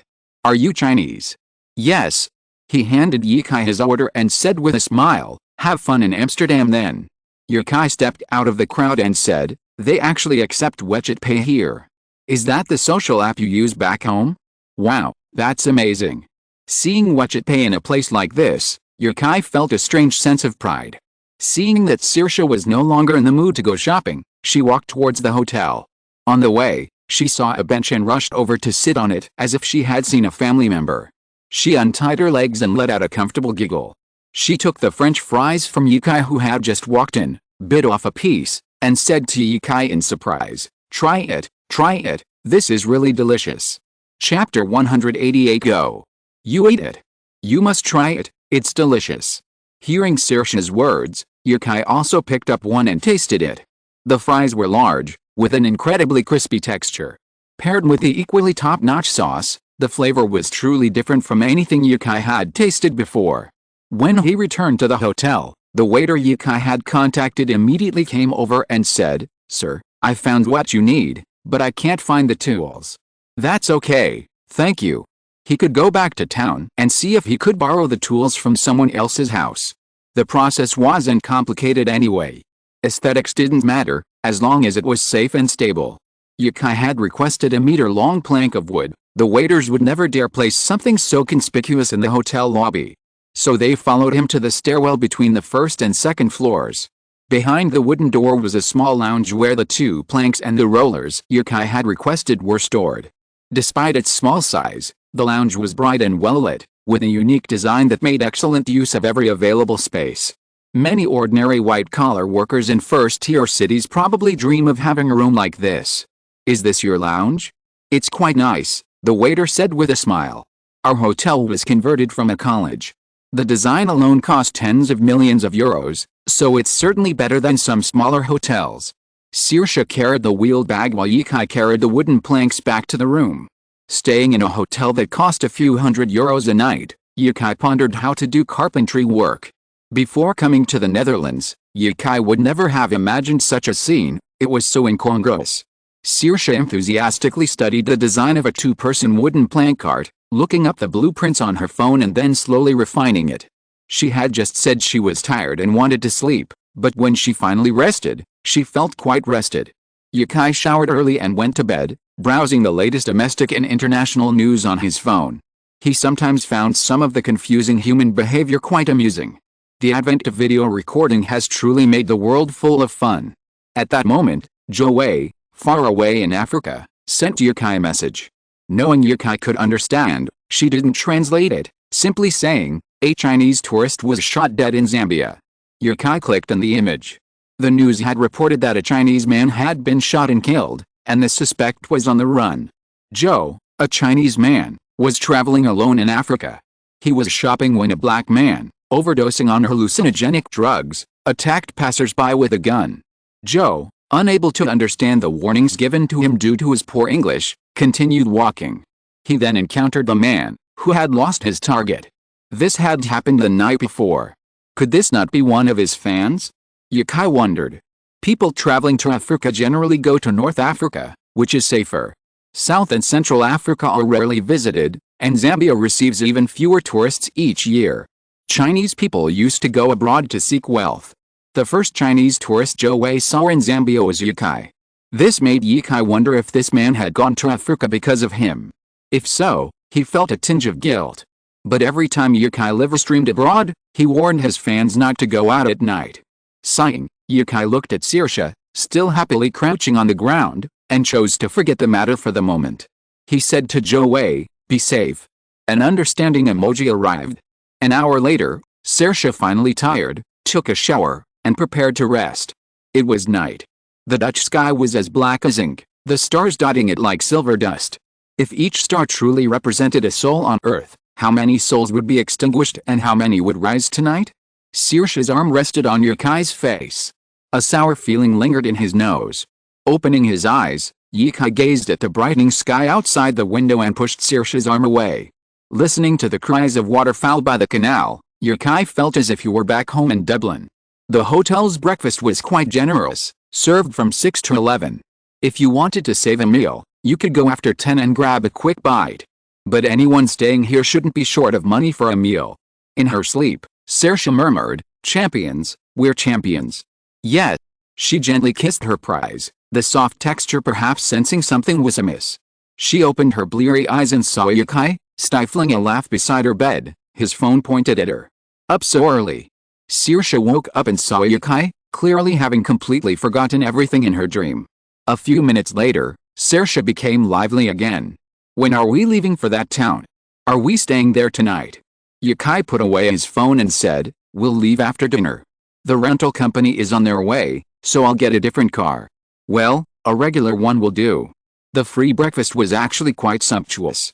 Most food from around the world could be found at the hotel: porridge, pasta, bread, caviar. It looked free, but it was actually included in the price of the room, so forgetting the free breakfast when staying at a fancy hotel was a huge loss. Yukai had traded in his car for an Audi R7, which offered far greater comfort than his previous sports car. Sports cars sacrificed a lot in pursuit of speed. When he arrived at the parking lot, Myron, whom he had met yesterday, was in the car, playing on his phone. Seeing Yukai, he got out with a smile and said, "Good morning, sir." "Good morning." After checking the car, Yukai put on the wooden plank and drove directly to Prescott. Actually, it would be closer to go down the previous road. He wondered why foreigners would abandon this route. At the fork in the road, Yukai saw that the Orlando highway had been marked with a no-through sign. He entered the town from another road. The architecture here still blended traditional and modern, but compared to Amsterdam, the traditional buildings here were smaller and more practical. After all, the residents of this town had been flower growers for centuries, belonging to Duchess. They found a nice-looking hotel and, as they got out of the car, Yukai, carrying the wooden plank, asked the receptionist, "Hello, is there anywhere I can borrow some tools around here? Are you going to a competition? We have tools here, ready for you to use once you check in." "Of course I'll check in," Saoirse shouted, running up to pay for the room. "There's a courtyard behind the hotel." When the waiter led the two into the courtyard, someone was already practicing riding a wooden cart there. They were a father and son. The child was steering the car from the front, while the father pedaled hard. "Go! Go! Go!" the child shouted happily. I'll be posting as much as I can starting Tuesday. I'll be posting as much as I can throughout the day. Please recommend and give me some monthly votes. I'll soon reach 50,000 recommendations. Chapter 189. The game begins. Seeing the old man pedaling so hard, Saoirse felt a surge of sympathy for Yukai. Her eyes, filled with pity, looked at him. You look.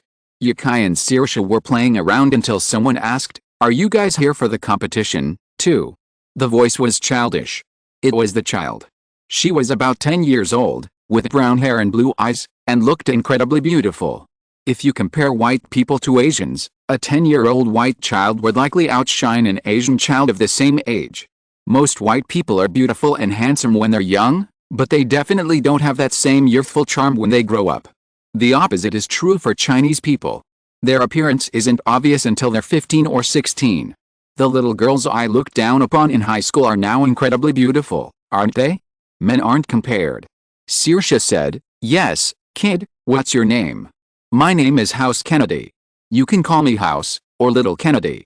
Big Kennedy is my dad." His father came over, stroked the child's hair, and said to Yukai, "Hello. Hello." He looked very young. If it weren't for the child, Yukai would have guessed he was under 30. His medium-length hair was sparse and tied back in a bun, and his beard was trimmed handsomely. A beard, if well-groomed, looks great. "Are you here for the competition too?" he asked enthusiastically. "If so, I can help you build the vehicle. Trust me, I have a lot of experience." Yukai noticed the pleading look in the father's eyes. "How long have you been practicing?" "Okay, I'll leave it to you," Yukai said. It was clear that this father and son had been playing this game in the yard for a long time. It was obvious that he was a doting father, willing to work himself to the limit as long as his child was happy. Then he continued to provide power to the vehicle. This isn't like an electric car where the tires rotate on their own. Human power is the driving force here. To keep the car moving, someone has to tire themselves out. Old Kennedy was clearly tired, but he was too embarrassed to admit his incompetence in front of his son. "Well, anyway, now we have help. There's a tool shed in the yard, and all the necessary tools are there. It's quite comprehensive. Presumably, the safety measures aren't as stringent as in Amsterdam, the Netherlands. There's even a chainsaw." 4 people worked for over half an hour, and Saoirse had finished the wooden cart she'd been tinkering with all night. Yukai looks thin, but he's actually quite heavy. So the cart is solidly built, with anti-roll bars on both sides to prevent it from tipping over. Finally, Saoirse looked at her masterpiece and thought, "Why is it so different from what I imagined?" The delicate little car in her mind's eye, and the thick, unrecognizable wooden plank before her, is probably the difference between ideal and reality. But the difference is too great. Although Saoirse didn't care about the car's appearance, she still found it a little hard to accept. "I designed this myself? How did it all come together like this?" she asked. Seeing Yukai filming with his phone, she quickly grabbed it. "Stop filming." Yukai quickly ran around the bike, shouting, "Keep a souvenir, keep a souvenir." The scene was filled with joy. The 10-year-old clearly favored Saoirse, shouting, "Go, sister." Kennedy watched the two chasing and playing, silently lamenting the passage of time. He remembered how he and his wife used to play like this, but now the children were so old. The bike was finished. It looked ugly, but Saoirse's design was reasonable, and it drove quite well. The two of them raced around the yard for 10 minutes, and then Saoirse went to sleep in her hotel room. Yukai spent a long time testing the bike in the yard, confirming its safety, before going to a nearby bike shop to buy protective gear. The density of bicycles in the Netherlands was a bit like that of China decades ago. But back then, fewer people in China could afford cars. Yukai didn't know the historical reasons for this in the Netherlands. But the place gave Yukai the impression that not only did every household have a car, but every household had several. As soon as he left the hotel, Yukai saw a family of 2 elderly people and 3 teenage children cycling along the Dutch bike lane. Their speed, probably over 40 kilometers per hour. Feeling the wind whipping past him, Yukai muttered, "How outrageous." While shopping, he'd seen a sign on the bike lane that said something like, "No speeds above 60 kilometers per hour." Yukai had even said to Saoirse, "It makes it seem like anyone on a bike would be speeding." Now it seemed like it might actually be possible. In the days leading up to the race, Saoirse gave it her all, just as she had when she was determined to get into Trinity College. She and Yukai would cycle up and down the track twice a day. Fortunately, Yukai had incredible stamina, otherwise, he wouldn't have been able to withstand Saoirse's efforts. Yukai also met many friends who were participating in the race, most of whom were locals. There were also people from other parts of town who had come to participate, and there were tourists, too, but they were very few. Like Yukai and Saoirse, they were a couple from England. Of all the people, very few were actually participating for the tens of thousands of euros. Especially the tourist team, who were there purely for the experience. If it weren't for Saoirse, Yukai might have been one of them. They were now the winning team, a fact Saoirse had naturally assigned. She wanted to recoup all the money she had spent on this trip. Saoirse was fiercely competitive, and Yukai knew that if he didn't win, all her efforts would be in vain, and she would probably be upset for days, so he took it seriously too.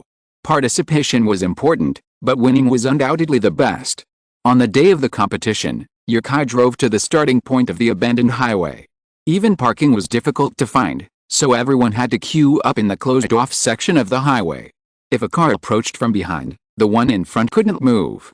From above, a long black and white ribbon, occasionally dotted with red and blue, was clearly visible across the highway. They had to wait until the event was over, and the last people to arrive were the first to leave. So many people here. Saoirse opened the window wide and looked out curiously at the crowds. Yukai parked behind the car in front. The first thing he noticed after getting out was that the air around him was noticeably hotter and more muggy than when he just left the hotel. The noise was incredibly loud. He could see people waiting along the roadside all along the way. But the starting and ending points were clearly the busiest, as if the entire town had joined in on the event. They'd practiced here the previous 2 days, but today, they couldn't see anything similar. Could a highway commemoration be so extravagant? If you're listening to this novel on a channel other than Fanfic World, it means they downloaded and uploaded it without effort. We cordially invite you to visit our channel, Mundo Fanfic Novelis. There you'll find the original version of this story, and you can explore many other novels of various genres. We're waiting for you to immerse yourself in a world of incredible novels. Chapter 190. Are you ready to go crazy? Where the road sign once stood, only a large advertisement now stood. A wooden pole, adorned with a national flag, served as a poster alongside the sign. In a cool font, it read, "The first in Endo Road Homemade Car Competition." Below the advertisement, 2 men in bright suits sat at a table. A microphone and a tulip trophy rested on the table. Is this the commentary booth? Spectators surrounded the competition venue. Televisions hung from metal racks above, currently broadcasting the action from various spectators. Some, noticing the cameras nearby were on, began waving at the televisions. At that moment, a promotional van blared in Dutch, "All competitors, please bring your full equipment and vehicles to the preparation area." Then, switching to English, the message was repeated. "Where is the preparation area?" Saoirse looked around. Yukai patted Saoirse on the shoulder and said, "It should be there. Let's go." Behind the commentary booth was a large, cleared area cordoned off to prevent spectators from approaching. Many people were already heading that way, carrying or lifting wooden carts. After returning to the car and retrieving their white horses and helmets, they headed for the preparation area. The preparation area was actually surrounded by security lines, and the only way to enter was to follow the cordon area. It was a bit like going through airport check-in, with everyone lining up and slowly moving forward. 2 curly-haired young men walked past Yukai with mournful expressions. "Hey," Yukai called out, "Brother John, what's wrong with you?" Sean. John, seeing someone he knew, quickly complained, "They actually said our god of war uses too much metal and can't participate in the competition." How abhorrent. The John brothers were friends Yukai and Saoirse had met during practice a few days ago. They were a team of skilled craftspeople from other regions who had come specifically for the competition. They'd used a wood base, as required, and then layered steel on the outside. It was supposedly some kind of alloy, very light, meeting the required weight of no more than 15 kilograms. Little John, holding onto the bike, shared his brother's indignation. The twins looked as if they'd been cast in the same mold. Saoirse gazed at their bikes with envy. It was a miniature motorcycle resembling a Harley-Davidson, so exquisite it looked like a meticulously crafted factory model. Among the countless thick wooden vehicles, theirs stood out. This seemingly metal-like vehicle was actually made by the 2 brothers themselves. After hearing about the upcoming competition, They spent 2 weeks crafting this god of war. But in the end, the god of war didn't make the cut, and the John brothers' disappointment was palpable. After they had walked away, Saoirse said to Yukai, "Now we have one less competitor. Don't dwell on that. We're here for the championship. If you keep thinking about your opponent, your performance will suffer." "Yes, you're right," Saoirse said. Soon, 2 people were waiting. The end of the line was actually the highway, where those who passed inspection would enter to prepare. Of course, those who failed would have to return home with regret. Or, if you come to this highway alone in the future, they won't give you any trouble. 3 people stood behind a long table. They said to Yukai, "Check your car first. Are you wearing your protective gear? Let me see you're all wearing it." They took off their coats, revealing a set of protective gear underneath. Yukai placed his helmet on the table and asked, "Do you want to check it?" "No, just prepare according to your numbers." As they stepped onto the road, they discovered a series of straight lines marked with Arabic numerals. Yukai followed the number he had been given and found the 76th line. He parked his car there. There were 5 cars in a row, and Yukai's position was already more than 10 rows in. They waited for half an hour, until Saoirse nearly fell asleep leaning against Yukai. The race finally began, and pounding music blared from the countless promotional vehicles nearby, along with the voices of commentators. "This is the first Inando Road homemade car competition, but we believe it won't be the last. Brave warriors from around the world, driving their homemade vehicles, will tackle a road spanning over 10 kilometers. This road features downhill sections, sharp turns, flat terrain, and uphill sections. With such thrilling terrain, I ask the competitors, are you ready for the madness?" "Yes. Go. Let's go. Hurrah." The red-clad, mustachioed host continued, taking the microphone. "We've set up over 500 cameras along the road, and your spectacular maneuvers will be live-streamed online. So, from the moment I say start, the 5 people in the first row will begin their 1-hour adventure. From then on, a new team will depart every 3 minutes. The fastest finisher will be the champion. Go. Everyone. Ready." The 10 people in the first row focused. Almost all the competitors had the same setup. 1 person sat in the front, steering, and 1 stood on the back, providing power at all times. This was the most stable combination. It's rare to see experts like the John brothers, who built a small motorcycle out of wood. Go. Like an Olympic race, the referee blew the whistle and fired the starting gun.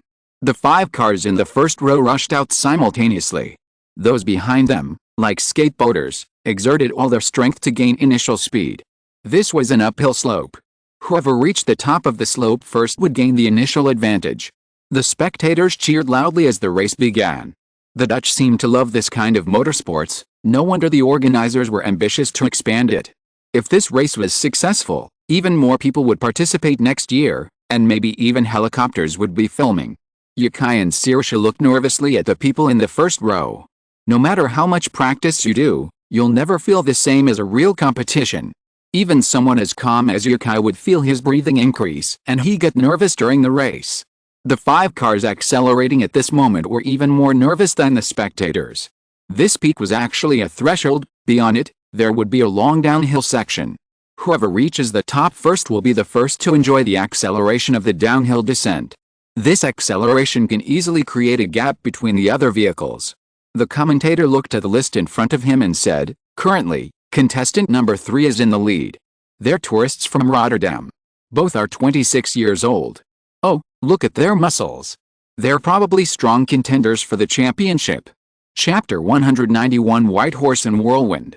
As time passed, the line ahead of Yukai gradually dwindled, and Yukai and his team followed suit, finally reaching the starting line, awaiting the referee's whistle. Go. The command unleashed a spring, like the unwinding of a coiled spring. Yukai's legs, resting on the ground, straightened like a spring, and like a catapult, he instantly leapt ahead of the 3 teams. Number 79 failed to make it, leaping several lengths ahead of the others in a single bound. The person to Yukai's left, stunned, drove the car straight into the tulip field.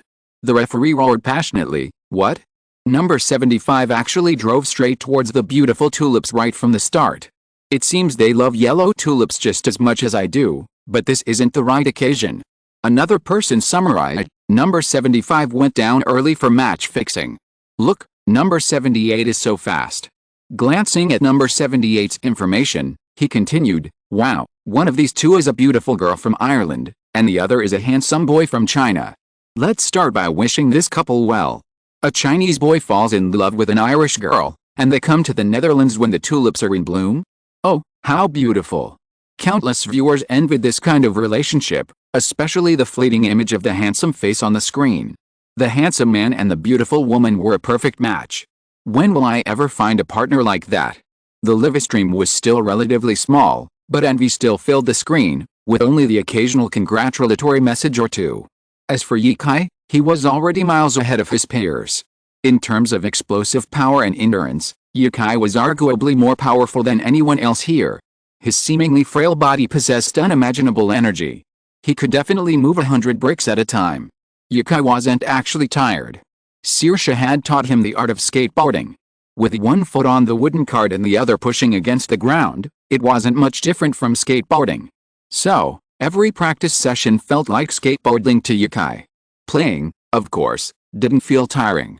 Saoirse sat cross-legged in front, her hands firmly on the steering, like a captain steering a sailboat in a storm, diligently correcting every tack. She didn't yell or joke with Yikai, but her seriousness was truly captivating.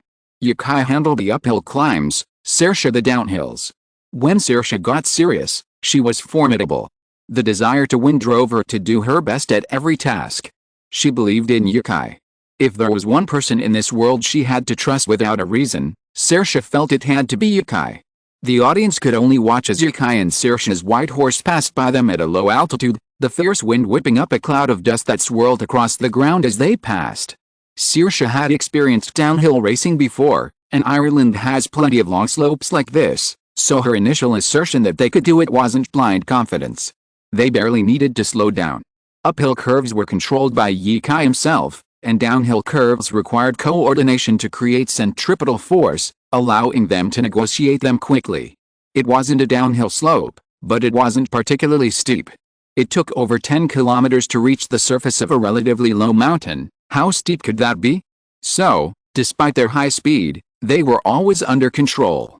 Facing the headwind, Yikai said, "This is probably our smoothest coordination yet, right? I feel like we can break the record." Saoirse nodded loudly, warning, "Keep quiet, it's dangerous." They were going too fast. If they flipped over, even if they landed in the flower fields beside the road, they would be injured. Yikai nodded, carefully operating the wooden cart. He felt that the control skills he had acquired were perfectly suited to this type of vehicle. It turned out to be quite useful in modern times. This skill was especially useful when encountering vehicles with demanding controls. Driving a bicycle or a car was so simple, that's why Yikai hadn't felt the power of this skill. Whenever they passed a crowded spot, they were greeted with the warmest welcome. Hundreds of cameras had already treated Yikai and Saoirse as the protagonists of the competition. Whenever they passed a camera point, the cameras would be trained on them. Every competition strives for speed. Competition has been a perennial human theme since ancient times. That's why QQ Speed was all the rage when it was first released, with people playing everywhere. But instead of talking about that game, let's talk about other social circles. Why do so many people dream of becoming athletes? Of course, it's to win the medal representing first place. If you can't relate, then try playing League of Legends. The victors sing and laugh. If it were a banquet hall, the victors would surely exchange glasses and be courteous. The losers wouldn't touch even the most delicious delicacies. Winning or losing is essentially the term that separates the winners from the losers in a competition. Determined not to lose, the two fought tooth and nail. Soon, they spotted the last group setting off. Those people stared at Yikai and Saoirse in astonishment, their bodies instantly numb as if struck by lightning. 3 minutes early, and you've already caught up with us? Two teams lost control of their vehicles at that moment and crashed headfirst into the garden, landing flat on their butts. Spectators rushed over to check on them. They seemed fine, so they returned to watching the race. Only spectators at the finish and starting points had immediate access to the video footage captured by the cameras. Everyone else watched online or stared at the scene on the road. Every few minutes, a new group of riders would appear. While not as fast as the previous pair, the competition was no less exciting. The commentator's voice on the live broadcast was unwavering, as if his passion was perpetually ignited. Although he didn't know Yikai and Saoirse, His words spoke as if you were their die-hard fans. Number 78 has passed Team 70-75. This is the first time a team behind has passed the one ahead. Does this mean they're the winners? Suddenly, the TV switched to another scene. A wooden car shaped like a rocket also surpassed the team ahead. Its front was a pointed cylinder, minimizing wind resistance, but making it difficult to control. At high speeds, uneven force on the left and right sides of the car could easily cause it to overturn. But it must be said that this design is indeed very fast. The commentator excitedly exclaimed upon seeing this scene, "This is car number 35. The contestant named it Hurricane. Who will reach the finish line first, this whirlwind or the romantic white horse?" Chapter 192 Ranking. Hurricane means whirlwind, and the team hopes their car will be like a whirlwind, crushing all competitors and claiming first place in this competition. While the Netherlands offers relatively few fun activities, they believe this one has the potential to be a huge hit. Every year during flower season, when tulips are at their most beautiful, a fun race along a road covered in tulips, with a chance to admire the sea of flowers, is a truly stunning sight. So, they desperately want to take first place in this competition. Prescott's race must not be taken away by outsiders, even foreigners. The Hurricane raced down the uphill slope with a whirlwind. The rider in front lowered themselves to reduce drag, while the rider behind crouched on the Hurricane's running board, gripping the frame's handlebars with both hands. Before the crowd could even begin to cheer, the car sped away from the photo spot. Reaching a curve, the rider in front began to turn, while the rider behind pulled a wooden plank from the Hurricane's frame and placed it on the ground. The car wobbled violently, but ultimately managed a successful drift. Excluding those that didn't make the cut, there were a total of 109 teams competing. White Horse and Cyclone weren't the only ones showing the fastest speeds. While €30,000 might not seem like much to Yukai, it was a significant prize for most. Many official competitions don't offer such high prizes. Therefore, the competition was incredibly competitive, with numerous competitors striving for a chance to win. They devised various methods to maximize their speed while ensuring safety. The homemade cars they drove were also diverse and varied. 2 American tourists rented a garage in Prescott and spent several days building a wooden car resembling an F4 race car, then painted it with paint. From a distance, it looked like they were driving a real F4 car, but the design made it difficult to power it. So, despite its impressive appearance, the car was quickly left behind. The 2 Americans, unfazed, continued their slow, unobtrusive driving. The fastest 3 cars, White Horse and Cyclone, and a homemade car called the Brave. To call it a car isn't very concise, it's essentially a skateboard. With extended skateboards at the hands of 2 competitors, this homemade bike race became a downhill skateboarding competition.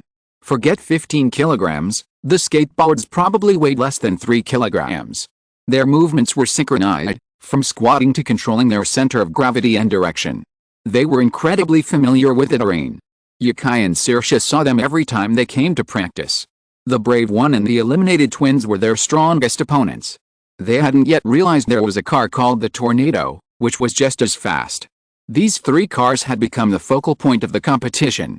During the live broadcast, many of the competitors were forgotten, with all the attention focused on these 3 cars. The other competitors would likely only be seen in the edited footage in a few days. And what were the 3 fastest teams thinking? Nothing.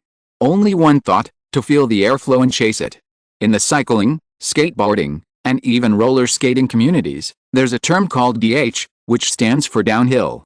The phrase down, falling, and hill, mountain, translates to downhill racing. This competition is essentially similar to downhill racing. But the advantage of downhill riding in this place is that there are no cliffs or hard mountains around. Even if you make a mistake, you can ensure safety to the greatest extent. But other than that, the feeling of sliding is the same, challenging gravity with speed, and feeling a moment of calmness obtained in the intense stimulation.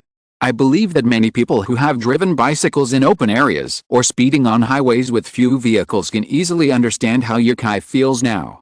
He feels free, and he feels that he can go wherever he wants. The competition is already halfway through, and some teams have now broken through the finish line. So how are the players who are still competing ranked? Let's take a look at the players' temporary ranking. The ranking information appeared on TV.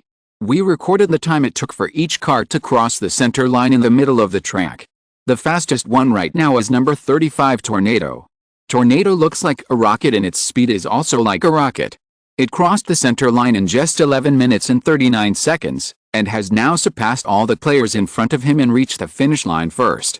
Ranked second is White Horse. The two players driving White Horse are a couple from different countries. White Horse's shape and structure are very stable. Its speed has not changed significantly during the driving process. It is also a strong contender for the championship. It crossed the center line in 11 minutes and 45 seconds. Oh. The Dark Horse Brave, who started last, also crossed the center line with a speed of 11 minutes and 36 seconds, temporarily ranking first ahead of White Horse and Tornado. Brave looks like a very long skateboard, which gives it an advantage in sliding, but the last section of the road has a long uphill slope. Oh yeah, what do you think? Another commentator picked up the microphone and said, "Of course I'm optimistic about White Horse. It seems that you also like beautiful players. In that case, I'll give priority to Tornado. Tornado is the best in the world." Why is no one optimistic about Brave? Because they hadn't been far behind the White Horse during the previous gliding, and the road ahead involved a lot of uphill climbs. Previous data analysis showed that the Brave rider's speed dropped significantly when going uphill. Compared to previous practice sessions, the road was much emptier. 5 people would start every 3 minutes, and among over 100 teams, only a few could surpass the group in front. This time, they had outperformed, completing a stage in a shorter time than ever before. Yukai had a natural talent, and he learned from experience faster than most, improving with each stage. Saoirse was clearly a competitive athlete, becoming calmer in the most crucial moments. The White Horse creaked as it rolled, alerting Yukai.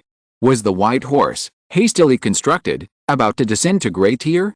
The sound persisted for a minute, with no further changes, and Yukai breathed a sigh of relief. It looked like they could make it to the finish line. Yukai looked ahead. This was the last long uphill climb, the final stage. This stage consisted of only one uphill and one downhill, with no flat roads, but the uphill climb was quite long. Saoirse asked, "Are you tired?" "Not bad, I'm going," Yukai said. After a long, intense drive, many teams were exhausted by the time they reached this long uphill climb. They felt they couldn't possibly make the top 3, so they simply sat down to rest. 4 teams stood by the road, their backs to the sea of flowers, and shouted, "Come on." Chapter 193. The brakes fell off. Uphill climbs were actually their advantage. Yukai's strong endurance and high burst allowed the White Horse to climb at speeds comparable to those of an average runner on flat ground. Beyond this slope lay the finish line, where the standings would be revealed. Feeling tired from pushing with one foot, Yukai dismounted and began pushing the cart. Within a minute, he had reached the top of the slope and sat down, panting with exhaustion. Despite his strength, Yukai was still human, not superhuman. Sprinting up a long slope with a load on his back would have made him immortal by the evening. "We'll be there soon," Saoirse said. No wonder those people gave up. Many were just there for fun, and seeing how tiring it was, they gave up immediately. Aspiring champions reached the finish line in just over 10 or 20 minutes, while tourists and others generally took over 40 minutes. This wooden cart offered too little security, and many people were hesitant to go any faster. The White Horse's speed consistently remained at 50 to 60 per hour. If it weren't for the sheer number of slopes and the more complex terrain compared to downhill races, their speed could have been around 20 or so per hour. This was a car they'd built themselves, not some professional machine they'd spent hundreds or even thousands of dollars on. They were both very pleased with the result. When the spectators waiting at the finish line saw the White Horse appear at the edge of their field of view, they began shouting in Dutch the codename Saoirse had given the wooden car. "White Horse! White Horse!" Others watched the scoreboard on the live TV nervously as the White Horse approached. Not only was the distance between the White Horse and the finish line getting closer, but also the time on the scoreboard. It was like 2 straight lines destined to intersect. If the White Horse crossed the finish line before they met, it would take first place in the race. But if the 2 lines intersected, it would lose, but at worst, it would be third place.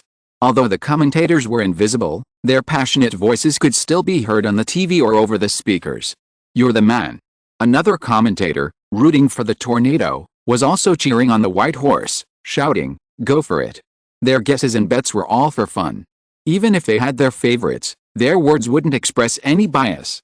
After all, The two teams were strangers, and they didn't know each other. The white horse finally crossed the finish line. With two beeps, their results were recorded on the TV screen. "Stop!" someone shouted. Saoirse screamed, "I can't stop." The white horse's brake system was simple: pull back on the steering wheel, and the lower wheels would tilt forward. Beneath the wheels were a row of gradually worn wooden planks. This brake system was crude, but safe. The wheels wouldn't stop spinning immediately, they would continue to roll forward, and the wooden planks at the back would create friction with the ground, slowing down the speed until it decreased. But as soon as the white horse's brakes were released, the planks fell off. Now they had no brakes. The car, still buoyed by the momentum of the uphill descent, carried the two into a thicket of flowers. Yukai let go of the handrails and embraced Saoirse, instantly filled with a rich fragrance of flowers. Numerous tulips were knocked to the sides by the two men, many more crushed. The impact, overwhelming the earth and flowers, left Yukai feeling unhurt, as he landed on a cushioned surface. The force was roughly comparable to those athletes in the school high jump competition who overshoot the railing and fall onto the cushioned surface. But they looked utterly disfigured, both covered in garden dirt. Saoirse wriggled out of Yukai's embrace, clutching him, and asked, "Are you okay? Are you hurt?" "No, don't shake me." After studying Saoirse, Yukai stood up and looked at the white horse. The white horse wasn't as lucky as the two. After breaking and falling, it began to break apart and had now split into two pieces. Fortunately, it hadn't suffered this on the road. The two men fell 7 or 8 meters into someone else's garden when someone standing outside asked, "Are you okay, brother?" "Yeah, it's fine," Yukai said. "Do you know your ranking?" Saoirse, holding Yukai's hand, asked, "How many? Are we first?" "Of course you are." Saoirse didn't doubt the truth of this statement. She cried out in joy, hugged Yukai, and said, We are champions. We are first. You are amazing." Yukai smiled and nodded at the onlookers as he walked out. Saoirse hurried to pick up the white horse. After several days of practice in today's competition, the white horse was badly worn out. Even if it was repaired, it could no longer be used for fun. Now it can only be collected and kept as a souvenir at home. Many people came to see Yukai, but the competition continued. Several people were already on the scoreboard, but only the white horse and the tornado had a time under 20 minutes. The current third-place time was 27 minutes, but most people estimated it was around 35 minutes. The two people driving the tornado came over, and the first thing they said to Yukai was, "I envy you so much." Was he jealous of my first place or something else? Was he jealous of my handsomeness or my girlfriend's beauty? "How long have you been practicing?" he asked. Yukai recalled that from the time the white horse was built to the time of training, it had taken less than 3 days. They found out more about the race quite late, making them the last group to register. So he replied, "About 3 days." 3 days. Wow, my goodness, 3 days. He looked at the slightly rough-hewn white horse Saoirse was carrying and said, "I believe it." Yukai smiled and said, "Ha, just some luck." One of them hugged Yukai, exclaiming, "The tornado design is great, safe and fast, but its design is prone to criticism." As they were talking, another car passed the finish line, and at that moment, a skateboard appeared at the end of their sight. The finish line was perfectly chosen. For the contestants, it was a straight downhill stretch, a long way off. But for the spectators at the finish line, the slope gradually climbed to the end, flanked by a sea of golden tulips. As the contestants scaled that slope and charged down, their faces, facing the wind, were truly impressive. They were brave. They were going downhill really fast. The skateboard had an advantage over the white horse or the tornado, and they were always in first place in the initial descents. However, there were too many uphill sections later on, which slowed down their speed. But the large number of uphill sections seriously consumed their physical strength. The skateboard was a little unstable when rushing down. Skateboarding has always been a one-person game, because skateboarding requires a very high level of balance. Yukai had never seen a two-person skateboard downhill, even at the slowest speed. At this time, the brave man suddenly tilted to the side and bounced into the flowers. The two players rushed forward and rolled down the slope. "There's more in the evening, and I must write 3 chapters today, but don't wait, just read it tomorrow." Chapter 194 Flower Fragrance. Yukai ran over immediately. They were only 200 or 300 meters from the finish line, but the uphill climb had consumed their energy. and the skateboards weren't very stable, meaning any slip-up was a sure thing. Once the sink was broken, they either had to react quickly to steady their skateboards or fall off. While a skateboard had 4 wheels, in some ways, it was no different from a 2-wheeled vehicle, only more difficult. Their car had already flown off somewhere. Yukai went over to help one person up and asked in Dutch, "Are you okay?" With Yukai's help, the person stood up steadily and said, "I'm fine, thank you for your help." As he spoke, he ran towards the other person who had fallen, calling out, "Say, are you okay?" Yes, it turned out. It was a woman. The person Yukai had helped up wasn't seriously injured, but the woman was unlucky. Her right leg was a bit unsteady as she stood up, and she retreated to the side of the road with a man's help. The runners behind them would be approaching soon, and they didn't want to block the road. "Thank you. I think your name is Yi. I heard your girlfriend call you that earlier. She's very pretty. She'll be so happy to hear you say that." "You're welcome. Just call me Sean." They're really having trouble with this section of the trail.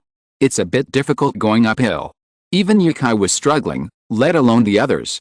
"We just didn't play well," the girl said. She took off her helmet, shook her wavy pink hair, and said, "My name is Saran, and this is Mark. Thank you for helping us. We're fine." Saoirse also ran over and stood behind Yukai.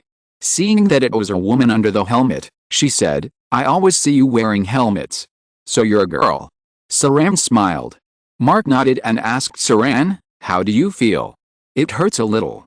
I think I sprained it, but it's nothing serious. Don't worry." Saran looked around and sat down on the side of the road to check his injury. There was no place to stand. The spectators were all down below at the finish line. Only a few people had followed Yukai up to help. But after seeing that everything was fine, they went back to watch the race. Saran didn't care about being watched and took off his shoes with Mark's help. His ankle was indeed swollen, a circle larger than normal, and slightly blue. But there was no fracture, which was probably the luckiest thing. He looked so badly fallen before, but in fact, nothing happened. Protective gear really plays a big role in such sports. The organizers arrived at this time. A man in a white coat, obviously a doctor, asked, "What's wrong? What's the situation now?" "My foot is injured," said Mark. The doctor came forward and took a quick check, and said, "It's not a big deal, but it's best not to walk for the time being. Wait until the situation is a little better before doing moderate exercise. It is very troublesome to go to the hospital abroad, so there is no need to be hospitalized if there is no problem." Mark breathed a sigh of relief after hearing the doctor say he was fine. He said to Yukai, "Thank you so much. We live in Windmill Village. Are you here for tourism? If you're in Windmill Village, please remember to contact me." Yukai had initially thought he was being polite, and when he and his friends ran into each other on the street, he'd say, "Let's get in touch. I'll treat you to dinner next time." But Mark insisted on exchanging contact information with Yukai. He hadn't done anything, hadn't he? Was the intimacy level X3 effective? All in all, he had 2 more friends on Facebook. Both were expert skateboarders, so a misstep here was just a matter of course, not a sign of lack of skill. Their cars were at the starting point on the hill, and the organizers sent a car to take them back to the starting point. The race was still going. It wasn't that the others were slow, but that the ones ahead were too fast. Not everyone had the courage to race downhill. After excluding those who withdrew, only 36 teams made it from the starting point to the finish line. Only White Horse and Tornado finished under 20 minutes, while 3rd place had 24 minutes, 4th place 27 minutes, and 5th place 31 minutes. It wasn't the same feeling as when the prizes were drawn. After all, in a competition like this, the 1st and 2nd place finishes are clearly shown on the score sheet. White Horse's time was 19 minutes and 15 seconds, Tornado's 19 minutes and 40 seconds. A referee drove up the road, leaping out before the car even stopped. "Prince Charming. Can I name you the Prince and Princess team?" "Of course," Yukai said in a very gentlemanly London accent. "Wow, look at that, this prince, huh? Is that White Horse?" He pointed at the horse, which Saoirse had placed far away and was broken into 2 pieces. If you included the fallen brakes, it would have been 3. "Yes, he is. What a shame," the commentator lamented. Now, the commentator should be called the host. He was conducting an exciting event called the awards ceremony. Saoirse was already eagerly waiting to receive her championship prize. This was 30,000 euros, not Chinese yuan, not Japanese yen, and certainly not Korean won. After a lot of nonsense, he finally got to the point. He handed the tulip trophy and check to Saoirse, who held out her hand, and said, "First place goes to the prince and princess team. They won the race with their white horse, becoming the champions of our first homemade car competition. Their glory will be remembered by everyone present." It was so childish, it gave Yukai goosebumps. A flurry of praise followed.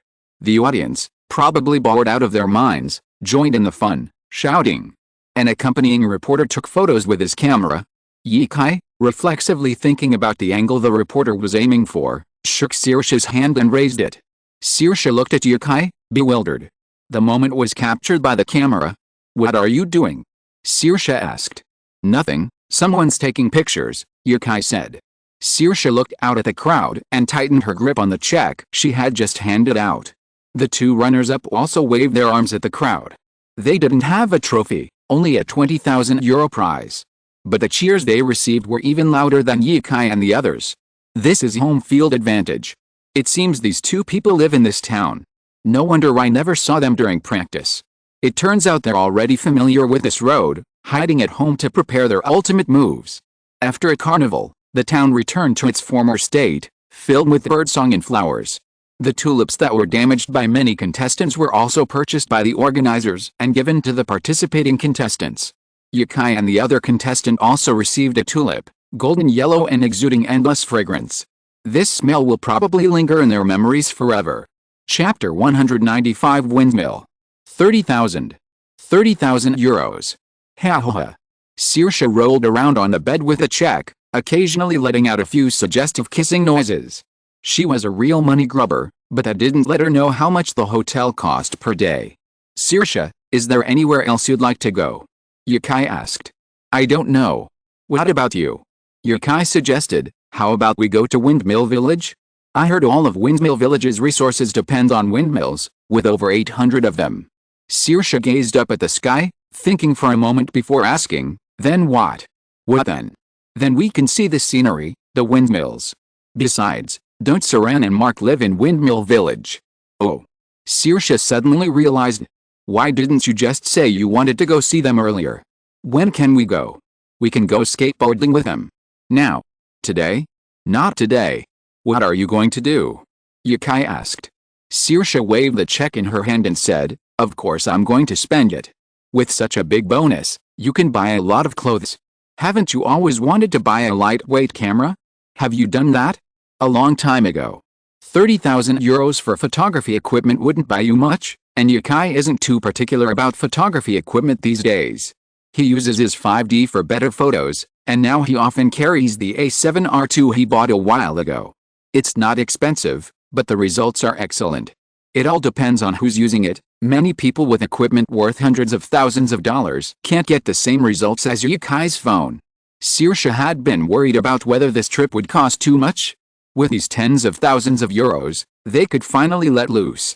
The two boarded a boat from the canal outside the hotel and circled the old city. The houses were built directly on the waterfront, but Yukai felt a completely different feeling from the Jiangnan region. Even though they all built along the river and used arched bridges, the exotic charm of foreign countries still lacked the charm of the small bridges and flowing waters of China. Meanwhile, it was already 10 o'clock in the evening in China, and Yi Zhuqiang was still in his office with others, discussing how to expand King sales. It had been on the market for several months, and aside from a sales spike during the period when Yukai released the video, the beverage's sales had otherwise been relatively flat. The quarterly reports showed King sales following a mostly flat line with slight fluctuations, with little sign of a surge since the ad launch. Local sales were decent thanks to its wide distribution channels, but once outside the province, it was outperformed by other beverages. If it weren't for its unique taste and effectiveness, which attracted a certain demographic, King would likely have been squeezed out of the national beverage market by now, confined to Sichuan province like Lijiu. Li Meili hadn't lied to Yukai. Yi Zhuqiang had been working late into the night lately, returning home late. With his current success, he wasn't losing money. But it felt like he was wasting the publicity Yukai had worked so hard to build, which made Yi Zhuqiang feel a little embarrassed, as if he had been sacrificing his son's fame. He couldn't save face by not telling Yukai about these things. But seeing how he was constantly worried, and how late he'd still not come home today, Lee Meili mentioned it to Yukai on WeChat. Yukai was still on the boat when he received the message. He sighed helplessly, thinking he wasn't some business wizard. How could he possibly know how to solve his father's problems? His original intention to establish a business was primarily to keep his parents occupied. His uncle's words made sense. It's best for older people not to be idle. But Yukai hadn't expected his father to be so dedicated, personally working until the early hours of the morning. Were all those expensive employees completely ineffective? Or was there something else going on? What's wrong, Yi? Nothing, Yukai said. Windmill Village. This was a very old town, much like the ancient towns of our country, with buildings that had stood for centuries, vividly recreating life in 17th century Holland. When Yukai arrived, the first thing he saw after getting off the car was the river. He had always had a special fondness for rivers, lakes, and oceans. Along the left side of the river stood many pointed roof houses, each about 200 square meters. They hugged the riverbank, each house boasting a small dock where small boats docked. There were as many docks as there were houses. Across the river, countless windmills of various colors stood. Unlike modern windmills, they weren't as delicate and compact as modern ones, but instead featured massive blades. Don Quixote rushed towards these windmills, right? Yukai thought. Just then, Mark arrived on a skateboard, wearing an orange headscarf and, despite the chilly weather, a loose t-shirt. He smiled brightly upon seeing Yukai. Hey. He greeted both of them. How's Saran? Yukai asked. Skating in front of Yukai, he dashed off his skateboard, which flew into his hands. She's fine, but she needs to rest at home for 2 weeks. When I left, she told me to take good care of you. What's good to treat you? Let's go skateboarding. Saoirse said. After entering college, her heavy workload took up much of her time. While fulfilling, she had undoubtedly left behind many of her past hobbies. Mark paused for a moment, then quickly said, how about I take you on a quick tour? Windmill Village is a famous tourist attraction in the Netherlands. Almost 2 out of every 3 foreigners visiting the country make it to Windmill Village. So, Saoirse's complete lack of interest was somewhat surprising. There are approximately 800 windmills here, but not many are open to the public. Mark, having lived here since childhood, knew the scenery intimately. He led the 2 of them through the throngs of tourists to a less crowded plain. The broad river outside became a stream here, nourishing the surrounding land. The Netherlands, with its Atlantic coast, enjoys constant sea and land breezes year-round, providing the country, despite its lack of energy resources, with a unique advantage in harnessing wind power. The Dutch used windmills to drain water and control flooding, and they also used them to transform wind power into powerful motive force. This gave rise to sawmills, oil mills, paper mills, and mills, making Windmill Village one of the world's earliest industrial areas. Mark knew the history of this area like the back of his hand. He grew up hearing stories about it. Although the advent of the steam engine gradually made these windmills obsolete, these mills have survived. Today, the few windmills still standing along the banks of the Mulberry River continue to sing the ancient barcarolle, faithfully recounting their historical stories. My computer is working fine. I'm truly impressed by the Asus motherboard. It's different every time I use it. Chapter 196, none of them are useful. After a day of skateboarding, they had to say goodbye to the Netherlands the next day. The boundless sea of flowers left a deep impression on Yukai, and he took many beautiful photos. A newly established travel magazine had asked Yukai to write an article, so now he had the material. Saoirse flew from here to Dublin, while Yukai went directly back to China.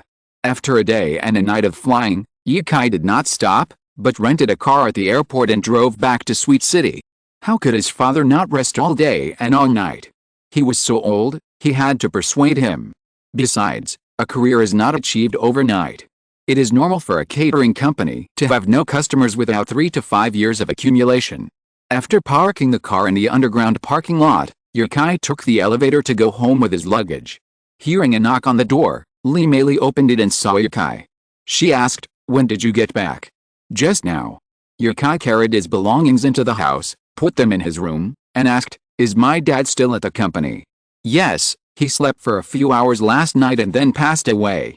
Lee Meili, visibly angry, said this, raising her voice, It's obvious that the company is the same with or without him. Who among those college graduates isn't better than him? He just has to stare at those lines of paper all day long. Lee Maley, in contrast, understood better than her father. Being a boss primarily involves managing the company's finances and guiding its overall direction. Someone like Yi Ziyuqiang, who manages it all day, is probably more exhausted than the factory workers. I'll go check it out, Yukai said. The company wasn't far from here, located in a nearby industrial park.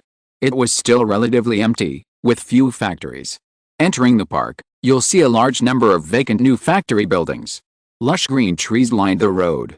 The 4-lane road is inconvenient because trucks frequently pass through the factory area. If such a park were near Chengdu, it would have been rented out long ago. Less than a minute after entering the factory, Yukai saw the Qingniu food sign on the roadside. Turning a corner, he drove into the factory. To his left was the office building, and to his right was the factory. Inside, workers were methodically producing beverages, and through the open doors, they could see the Qingniu production process. With the workload light now, the workers had less time. Entering the office building, the employees who saw Yukai shouted, "Hello, President Yi." Yukai nodded and walked to the door of the general manager's office on the 3rd floor. He knocked. "Come in." Yi Ziyuqiang's voice called out. When Yukai opened the door and entered the room, he saw Yi Ziyuqiang wearing glasses and reading documents. Without even looking up, he asked, "What's up?" "My mom asked you to go back for dinner." "Huh?" Yi Ziyuqiang didn't understand what Yukai meant. He looked up, puzzled. When he saw Yukai, he suddenly understood. "You guys can eat. There's a cafeteria at the factory." He took a sip from the teacup on the table and said, "When did you get back? Weren't you abroad just 2 days ago?" "I just arrived. I dropped my bag off and came over." Yukai approached the desk, which was cluttered with reports, forms, and documents. The sheer volume of reports, front and back, was dazzling. "Knock knock." "Come in," Yi Ziyuqiang said. A woman with short hair walked in, holding a teacup. She looked about 30 or 40. Sometimes, it's hard to guess a woman's age when she's wearing makeup, you can only guess roughly. With her average looks, the young and pretty Yi Ziyuqiang didn't dare say, "Mr. Yi, have some tea." "Thank you," Yukai said as he took the teacup, and mentioned, "If you have nothing to do, please organize the documents in the office." The sister blushed, apologized, and left. "I messed it up myself," Yi Ziyuqiang quickly explained. "My mother would have come to make a scene if she knew, and you're still defending her." Yukai stepped forward to help his father organize the documents. He didn't have obsessive-compulsive disorder, but he liked things to be clean and tidy. After hearing what Yukai said, Yi Ziyuqiang fell silent, handed a report in his hand to Yukai, and said, "Take a look at this." This was the sales report for Qingniu for the first quarter after it went public. The highest sales were in the weeks after Yukai's video was released, and then sales gradually slowed down. After the TV commercial ended, sales fell slightly. "It's pretty good," Yukai said. "Is that okay?" Yi Ziyuqiang countered. "All the growth happened after the ad came out. What about our sales staff? The salary we paid them for a few months of hard work could have been used to film another commercial, and they haven't done anything. We're not a big brand. You have to be considerate of them." Yukai finally understood what his father was worried about. Honestly, Yukai thought it was quite normal. If his family owned a supermarket, would they accept a drink with low sales but a very high price? Although, that would depend on the sales staff's ability to handle things. But that's another matter. Qingniu Foods currently doesn't offer much in the way of sales benefits. Once the market gradually opens up and they develop distributors, there won't be so much trouble. Be considerate of them? None of them will help. Fortunately, the house is well soundproofed, otherwise who knows how this would spread outside. Although Yukai didn't understand business, he had at least read a few books on management. Should he try to persuade his father to study?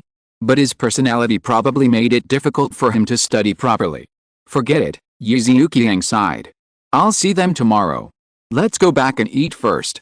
He seemed to be looking for another excuse to scold the salesperson. Times have changed, but Dad still seems to be running the business the old way. He'll think about a solution later. Anyway, he needs to analyze the situation thoroughly for Dad first. Only when the business is doing well will the salesperson work harder. After all, sales volume is crucial to his monthly salary. Simply forcing people won't work. Back home, Lee Meili was cooking. Looking at the large and small packages of ingredients on the table, he knew she'd gone downstairs to buy a lot of goodies while Yukai was gone. Seafood, meat, fresh vegetables, even fruit. During dinner, Yukai and Lee Meili put in a lot of effort to get Yi Ziyuqiang in charge of finance. They should find a more capable young person to be the deputy manager. The tedious daily management could be handed over to the vice president. This was a good solution for the short term, but it wouldn't work in the long term. If sales didn't increase, they would decrease. They needed to find a way to boost King Niu's reputation. And it had to be a long-term improvement. It's a real headache. Right now, the most important thing is to get the short-term things done. We can figure out how to raise King Niu's profile later. After all, Rome wasn't built in a day. Besides the company, Yukai has another important priority, the publication of his new book. A well-known British publishing house has approved Yukai's manuscript, but requires him to travel to the UK to sign the contract before the end of April, with all the necessary proof of originality. If a domestic publishing house knew Yukai was planning a new book, even if he was in Mauritius, they would pack their bags and head there to sign the contract. But abroad, Yukai is a newcomer. If you're listening to this novel on a channel other than Fanfic World, it means they downloaded and uploaded it without effort. We cordially invite you to visit our channel, Mundo Fanfic Novelis. There you'll find the original version of this story and you can explore many other novels of various genres. We're waiting for you to immerse yourself in a world of incredible novels. Chapter 197 Cambridge, England. I'm not sure what kind of impression the UK leaves on Chinese people. But Yukai's impression of the UK is the outlook on life conveyed to him by Jane Eyre, and the pervasive love depicted in the film Love Actually. Yukai landed at Cambridge International Airport.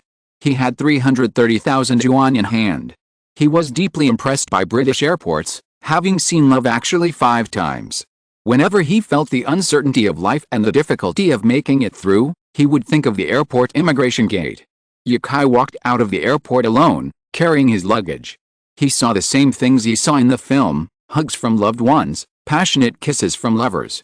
If one were to find a place where there was only love, without hatred or greed, Yukai felt it would probably be the airport.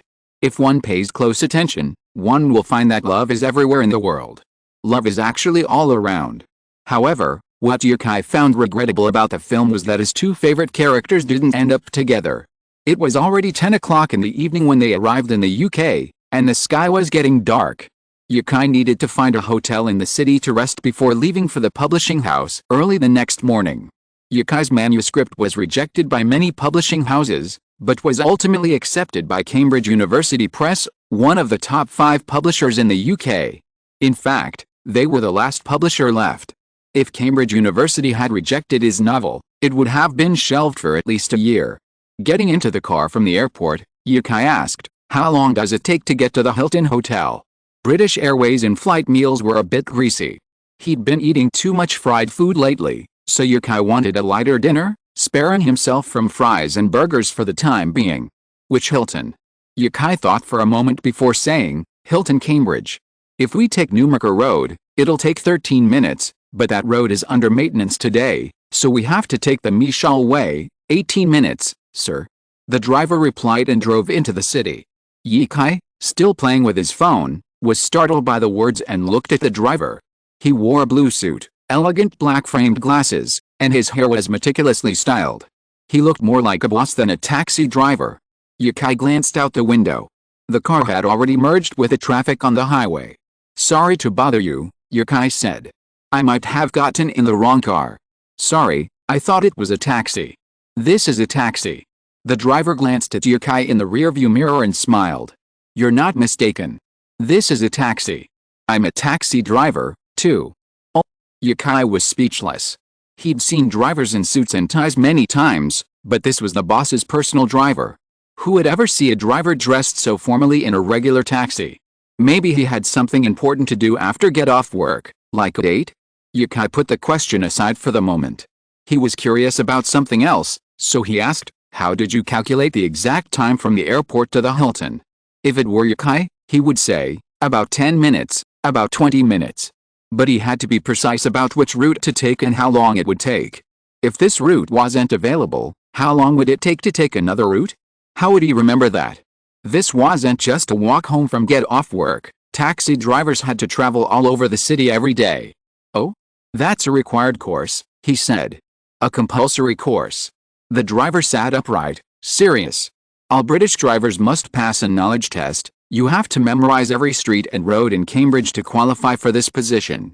Really? Yes, every street. Yukai had never considered such a question. In China, taxi drivers also memorized every road. Isn't that just a matter of practice making perfect? Do you have to memorize a map before you can become a driver? What does the knowledge test mainly cover? Yukai was curious. Do you want to know? Yes. The driver laughed heartily for the first time and said, that's something I don't want to recall. So, let me tell you, to be a driver in the UK, you must memorize approximately 500 commonly used routes in the city. For someone like me who frequently drives to the airport, you must be familiar with all 25,000 roads and streets within a 7-mile radius of the airport.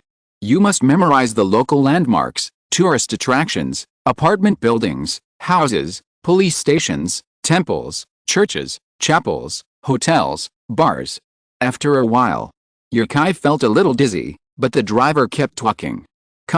Furniture stores, porcelain shops, nightclubs, restaurants, almost every place a passenger might want to go, you have to memorize it. Sir? Are you still there? We've arrived at the hotel.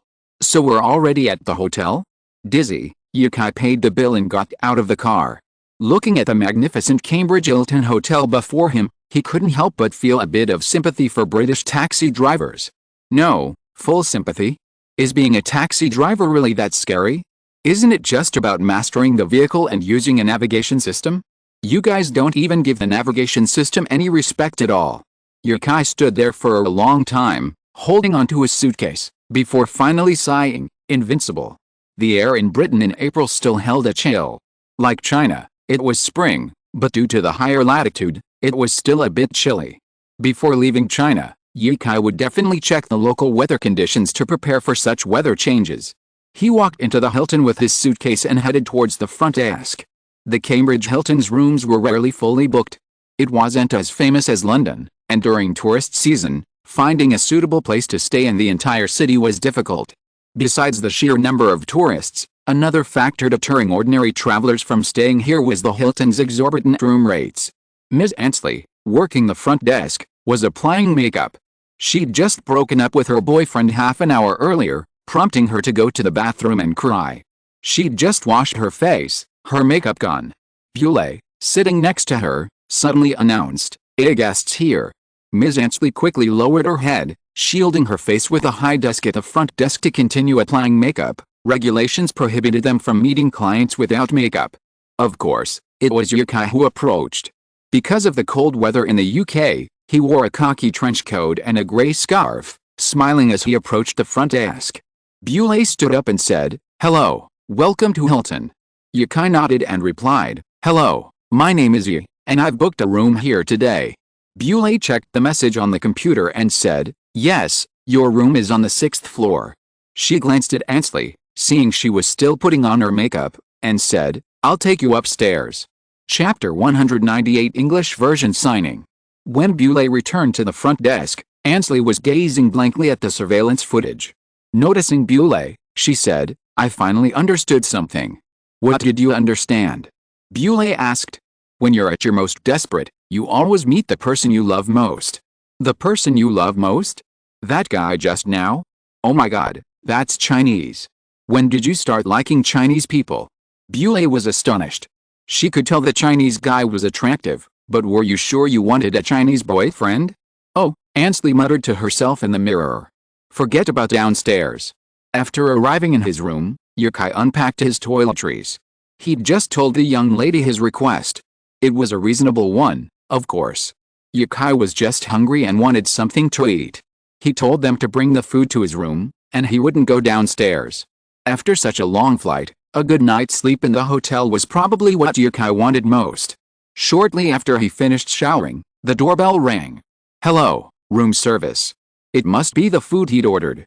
He opened the door and, sure enough, there was a food cart outside. Even through the mesh, Yukai could smell the aroma. British cuisine often has a dark side, but that doesn't mean there aren't delicious things in the UK. The whole world is one village these days, so why can't we eat food from other countries in the UK? So, unless you're eager to experience British cuisine, it's still difficult to find authentic British food once you arrive. Yukai's black rice porridge is the Chinese way. Eat, then go to sleep. The next day, Yukai walked downstairs and past the front desk. Seeing the woman inside looking at him, he smiled and nodded. Just as he was about to leave the hotel, the receptionist said, "Sorry to bother you." Yukai turned and asked, "Hello, what can I do for you?" The hotel offers free umbrellas. If you're going out, it's best to grab one. Looking where she pointed, he saw 2 rows of black umbrellas, the classic style often used by Wong Fei-hung in the movies. Yukai went over to pick one up and said, "Thank you." "You're welcome," the receptionist said. Leaving the hotel, the air was pleasant. Yukai had heard much about British air. In the early 20th century, most Britons used coal for household fuel, which produced copious amounts of smog. This smog, combined with the British climate, created the famous haze, both nationally and internationally. With such a history, it's no surprise that people mistakenly believe Britain is plagued by pollution. But upon arriving in the UK, he discovered no trace of air pollution. It had rained lightly the previous night, and walking on the street inevitably left water stains on his shoes. But there was no dust ordered on the soles. Indeed, if you really want to understand a place, you can't trust hearsay, you have to see it firsthand. He took a taxi directly to the publishing house. The taxi driver was dressed just like the driver from the previous night, formal attire and a carefully trimmed hairdo. Was this a uniform or a habit? The publishing house wasn't located on a new street. After getting off the taxi, Yukai saw many old-fashioned houses, a distinctly modern feel. Perhaps because of the rain the previous night, the buildings were painted in cool tones, with a hint of blue. Perhaps it's this unique coldness that distinguishes British architecture from many other European countries. Perhaps this is what they call the coldness of the heights. People walking along the street were all holding umbrellas, prepared for the ever-present rain. Yukai glanced up at the sky and walked into Cambridge University Press. Cambridge University Press and Cambridge University are not co-located, so even though he was here, he was still quite a distance away, a long walk. Seeing someone coming in, someone asked, "Hello, who are you looking for?" "Hello, I submitted a manuscript to your publishing house a while ago. The email asked me to come here before April to sign the contract. This is the content of the email." Yukai found the email he had received and handed it to the receptionist. "Oh, are you Mr. Yi?" He seemed to remember who Yukai was, handed Yukai his phone, and said, "The editor-in-chief has been waiting for you. If you don't come soon, he'll call you. I'm sorry, I've been delayed for a while, so I can only come to see you now." "It's okay, I'll take you there." She stepped out from behind the desk and gestured for Yukai to follow her. Yukai was a little uncomfortable with the British way of speaking. They wanted to add honorifics to every sentence. Well, this was actually very troublesome. On the second floor, there was a door ajar. The receptionist knocked and said, "Sir, Mr. Yi is here. Are you available now?" "Oh, of course," he smiled, standing up. He must have weighed between 250 and 300 pounds. "Let me see where the future great writers are." The receptionist nodded to Yukai and left the office. Yukai stepped forward to shake his hand and said, "Hello, I'm Yi, or you can call me Sean." "Sean? Very good. Your Harry Potter books are amazing. Now our whole family are your loyal readers." "That's great. I hope you like them." "Of course I do." He asked Yukai to sit down, and he sat back down. "Sean, your English is really good. Even better than my disappointing nephew. I really want him to stand in front of you and talk to you for a few words. You'll realize how ridiculous his amazing English is. Like the French, a conversation can go off on a tangent." However, Yukai was also curious about the daily lives of the British, so he chatted with the editor-in-chief about all sorts of things. After about a century, the editor-in-chief must have gotten hungry. So they finally got down to business. This book hadn't been approved by their internal vote, but the manuscript the editor-in-chief took home was seen by the children. The editor-in-chief discovered that the audience for this book wasn't just 10-year-olds. Even young people born in the 1990s loved it. Perhaps the publisher's manuscript review was too strict? So he asked 10 young people born in the 1990s to read the manuscript, and they were all captivated by the magical worldview of Harry Potter. This made the editor-in-chief even more suspicious of the publisher's manuscript review mechanism. How could a book that so many editors deemed not to meet the standards of a bestseller be loved by so many people? He loved this novel himself, and now with the support of so many readers, he strongly advocated for its publication. Moreover, due to Yukai's author status in China, the royalties for his first novel in the UK were much higher than those of other new authors. After the contract was signed, the two went to a nearby restaurant for dinner. This editor-in-chief has been in the industry for over 20 years and has extensive experience in European and American novel writing, something Yukai, now only known for his literary talent, cannot match. Yukai can learn a lot from this experience.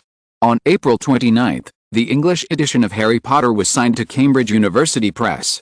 Chapter 199 Three Things. The editor-in-chief didn't seem to think about having to work in the afternoon. After lunch with Yukai, they sat in a cafe and chatted for hours. He envied Yukai's travel life, but his job at the publishing house didn't allow him to travel, though in Cambridge, that was no problem. The level of flexibility in European businesses rivaled even that of Africa, and the hardest working people weren't actually in China, but in China's neighboring island nations. Seeing that it was almost 4 o'clock, the editor-in-chief said, "I have to get back to work. I have some unfinished business." And so, they were almost done for the day. If someone in China had a job like this, they wouldn't think of quitting, would they? Unless the salary was incredibly low. Leaving the cafe, Yukai saw clouds gathering in the sky and said to the editor-in-chief, "It's going to rain soon." "No problem," he said, pulling out an umbrella. "In England, you always have to carry an umbrella when you go out. That's all. Are you going back home?" "Yes," Yukai said. He needed some time to get the business in order. His father really needed to go out for a walk. It wasn't that his management was flawed, but times had changed. The world wasn't what it was 10 years ago. Ultimately, it's a matter of perspective. Sales haven't been able to increase rapidly, but that can't be entirely blamed on the sales department. The editor-in-chief, his portly frame, straightened, twirled his umbrella, and put on his hat. "That's fine, then. The next time I see you, you'll surely be a renowned British author. I can't imagine I'll ever be a great writer. But I'm content that British readers will embrace this novel." Less than 10 minutes after they parted, a downpour arrived. People on the street opened their umbrellas, and the surrounding scenery instantly transformed. If someone from the buildings on either side had taken photos of the street from a minute ago and now, no one would have believed that only a minute had passed between the two photos. This street was mostly populated by people working nearby. Black or dark blue suits were the most common colors, and everyone walked quietly, holding black umbrellas. The raindrops were large, and the sound of them hitting the umbrellas was melodious, evoking the feeling of pearls falling on a jade plate from a story. The surrounding houses, like the streets described in Yukai's novels, were awash in mystery. "England, I'll come back." After returning to China, Yukai stayed in Chengdu for 2 or 3 days, visiting Sun Shuang's father, Sun Dezhao, and then contacting teacher He. Yukai didn't have many friends, but everyone he knew was very kind. The afternoon he asked teacher He for help, Yukai received a call from teacher He. "Yukai. It's me. Any news from teacher He?" "Yes, Nangfujus has agreed. I'll probably email you today. Come over sometime and we'll get together. I'll introduce you to some friends. Next time I'm in Changsha, I'll definitely call teacher He. I'll treat you. Thank you in advance for this." "Hey? Don't thank me. Be practical. Come over early and treat me to dinner." "Okay, I'll hang up now. I have something to do." Okay. Yukai put his phone in his pocket, sighing with relief. Teacher He really had a lot of friends. He solved a problem in just half a day that had been bothering him for a long time. He wanted his father to take the company's main team to visit other beverage companies to learn management experience. Yukai contacted several companies for this matter but was rejected. Although it was not a big deal, they didn't know him and were even competitors. Why should they let him come to visit and learn management experience? So Yukai went to see teacher He with the idea of giving it a try. He never expected that he would get a reply so soon. He went back to the room to pack up, rent a car, and drove to Xianshen. It is very convenient to rent a car in China. There is a Shenzhou car rental company 1 kilometer away from Yukai. Because Yukai never rents a cheap car, now they even drive the car to Yukai's building. On the way, Yukai informed his father about this matter. Kingni Food's office. Ye Xiuqiang didn't say anything for a long time after hanging up the phone. Finally, he slammed the table and cursed in a low voice, "Little bastard. You are planning to make arrangements for me." 2 hours later, in the meeting room of Kingni Food, Yukai and his father sat in the first seat. After tidying up the newly printed documents and handing them to the assistant behind him, Yukai said, "Kingni has made a rapid breakthrough into the national market since its launch at the beginning of the year. I've reviewed the financial statements, and they were doing quite well. I'll give you a bonus at the end of this month." Although they didn't know why Yukai mentioned the results, the mention of bonuses was met with applause. They were actually quite bewildered. The manager had been fretting over sales recently, so why would the boss just come over and say they were doing well? Seeing that the documents had been sent out, Yukai said, "We are a new company, and Kingnu is our first product. I know that everyone has worked so hard for so long, just to let Kingnu stabilize the domestic market share, or even go further. But you have to eat one bite at a time, and walk one step at a time. Sharpening the knife does not delay the chopping of wood. Sometimes you will be more likely to succeed if you slow down a bit than if you rush to do something. Look at the documents in your hands. There are 3 main things in today's meeting. The first thing is that starting tomorrow, your manager Yu will take you to visit the non-fu juice company to learn about the management model and experience. The time will be about a week. The travel allowance will be notified later. The second thing is that the sales department has really not done much recently. I wonder if it's because the salary is too low and there is no motivation? So I decided to reduce the sales staff's base salary to 800. The commission will be tripled. If you want to make more money, you should go to other provinces to run business. The third thing. What a big deal. As Yukai eloquently laid out these tasks, everyone marveled at his boldness. Sales costs were already high, and now they tripled. With a little effort, they could earn over 10,000 yuan a month. In Sweet City, earning over 10,000 yuan a month was considered high income. No one argued or objected. Yukai was more than just an entrepreneur, he was also an author and celebrity, with a considerable fan base across China. With high profile, ordinary people naturally look down on you. If you can maintain a level of composure and maintain a conversation with someone with over 1 million followers, it actually demonstrates that you're not just any ordinary person. Having that kind of mental fortitude increases your chances of success. Unfortunately, there weren't any such people in this meeting room. The first 2 tasks were quickly arranged. Some salespeople who were looking to slack off resigned. Yukai not only paid them their full salary for the month, but also gave them perfect attendance. He couldn't wait for them to leave. His father had taken some people to study in Jiangsu and Zhejiang, and during the past 2 days at work, Yukai had clearly sensed a greater respect from his employees. Sitting in the chairman's office, looking at the computer that had never been turned on since it was bought, Yukai was thinking about the third thing mentioned in the meeting. The third thing was to continue to expand the popularity of Kingnu. Although some people already know the effect of Kingnu, and some people who are prone to fatigue know that Kingnu has a good effect, it is only a part of the people. There are still more people who don't know what kind of drink Kingnu is. I have a headache. Should I continue shooting the commercial? A familiar voice came from the computer speakers, and a desktop with only a few icons appeared. The pattern on the desktop would keep changing, and this time it randomly showed Microsoft's most classic desktop. Under the blue sky was a vast grassland. Chapter 200 Yansa Town. What should you do when you don't know what to do? For others, it might be playing games at home or meeting up with some friends for a meal. But for Yukai, traveling isn't just about making money and relaxing. It also gives him 5 days of inspiration, which he desperately needs right now, as he can't think of any ideas to boost Kingnu's reputation. Just go. With almost all the company's top executives now away on training, the highest-ranking executive after Yukai is a department head. So, Yukai handed over the company's daily operations to her. With her grateful gaze, Yukai departed. He flew from Chengdu to Yueyang Airport in Shaanxi Province, then rented an SUV in the city and drove solo into Inner Mongolia. It was a shame he hadn't driven himself when he first arrived in Tibet. He had to experience the thrill of transitioning from land to grassland, experiencing the difference between the 2 places from scratch. In flight. After getting off the plane, the sun was shining brightly in Yulin. The temperature seemed warmer than in Sichuan, but only slightly. Yukai had no real purpose for this trip to Inner Mongolia, It was a completely spontaneous one. Originally, Yukai had planned to wait for his father's return before going to Hong Kong Island to report to Rachel. So much time had passed, and Yukai needed to complete his second mission.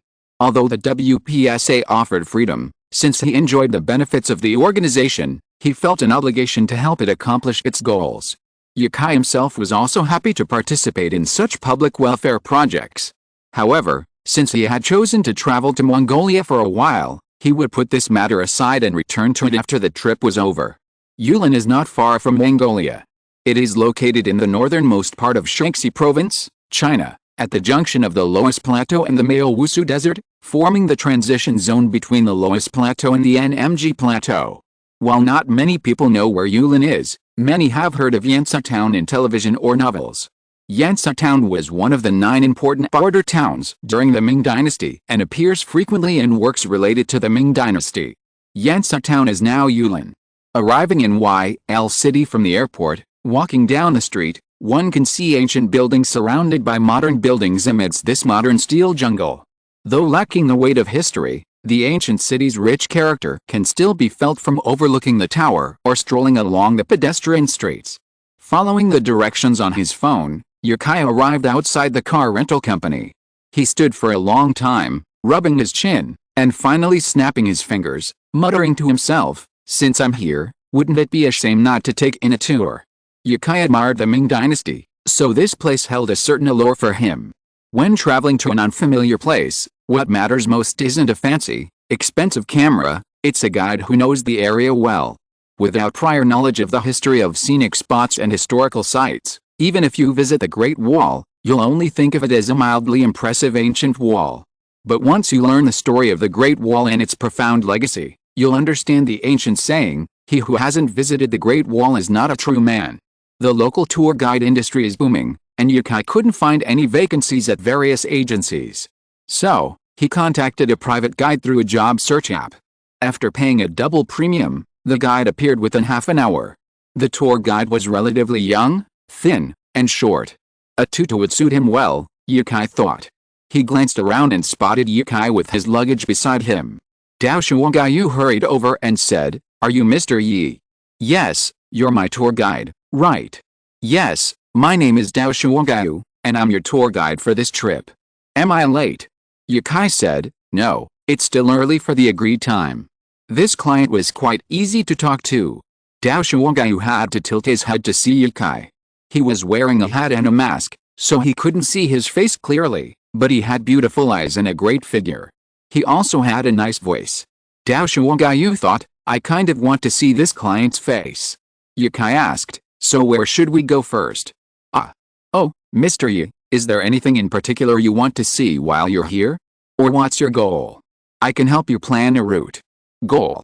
Yukai looked at her face and smiled. "My goal is NMG. This is just a stop I suggested on the spur of the moment. You can arrange it as you see fit." Dao Shuogayu had never encountered a client as young as Yukai. Most of the young people who came here were traveling on their own or with a tour group. Hiring a private guide was expensive and might not be affordable for young people. The highest demand for private clients came from successful middle-aged and older people. So meeting a young client was truly fortunate. And this time, the client had even doubled his guide fee online. Could he be someone who knew me? Wearing a hat and a mask, could it be? Dao Shuogayu hailed a taxi, wondering when she'd ever encountered someone like Yukai. His voice sounded strange, she had never heard it before. "Are all the private guides here like you?" Yukai asked. "No, there are all kinds of people," Dao Shuogayu said. "Then, Mr. Yi, why don't we go see the Lingxiao Tower first? Please help me find a hotel first." He was carrying a suitcase, and he couldn't just lug it around to a tourist attraction. The last time he saw someone with luggage visiting a tourist attraction, it was a group of elderly people. The tour guide was just hurting them, urging them to hurry up. Honestly, it's better to travel on your own than to sign up with a low-end tour company. Before the tour guide could even finish his sentence, the driver asked, "What kind of hotel?" "Anything comfortable," Yukai said. Drivers in China are pretty good, not worse than those in the UK. Taxi drivers in the UK are incredibly difficult to become. They have to train for years before even picking up their first passenger. Even a university student only trains for 4 years. A few minutes later, the driver pulled over. Yukai looked at the Marriott hotel in front of him and said to the tour guide, "Wait here for me. I'll drop off my things and come back." The driver watched Yukai enter the hotel and asked the tour guide in the local dialect, "Are you a private tour guide?" "Yes," Dao Shuogayu said. "How much does it cost for them to treat you for a day?" Dao Shuogayu said, "About 500 yuan. What's wrong, uncle?" "Nothing, nothing." The driver laughed and looked down at his phone. A few minutes later, Yukai came out of the Marriott hotel, his luggage gone, but with a camera in his hand. He didn't wear a mask, but he still wore a white baseball cap. Dao Shuogayu looked at Yukai's face and felt that it was a little familiar, but so handsome. End of this chapter. Thank you very much for reaching the end. Don't forget to like. Looking for more exclusive content and immediate access? Subscribe to our Patreon. Remember, every like, subscription, or donation encourages us to continue. Thanks to everyone. See you in the next video.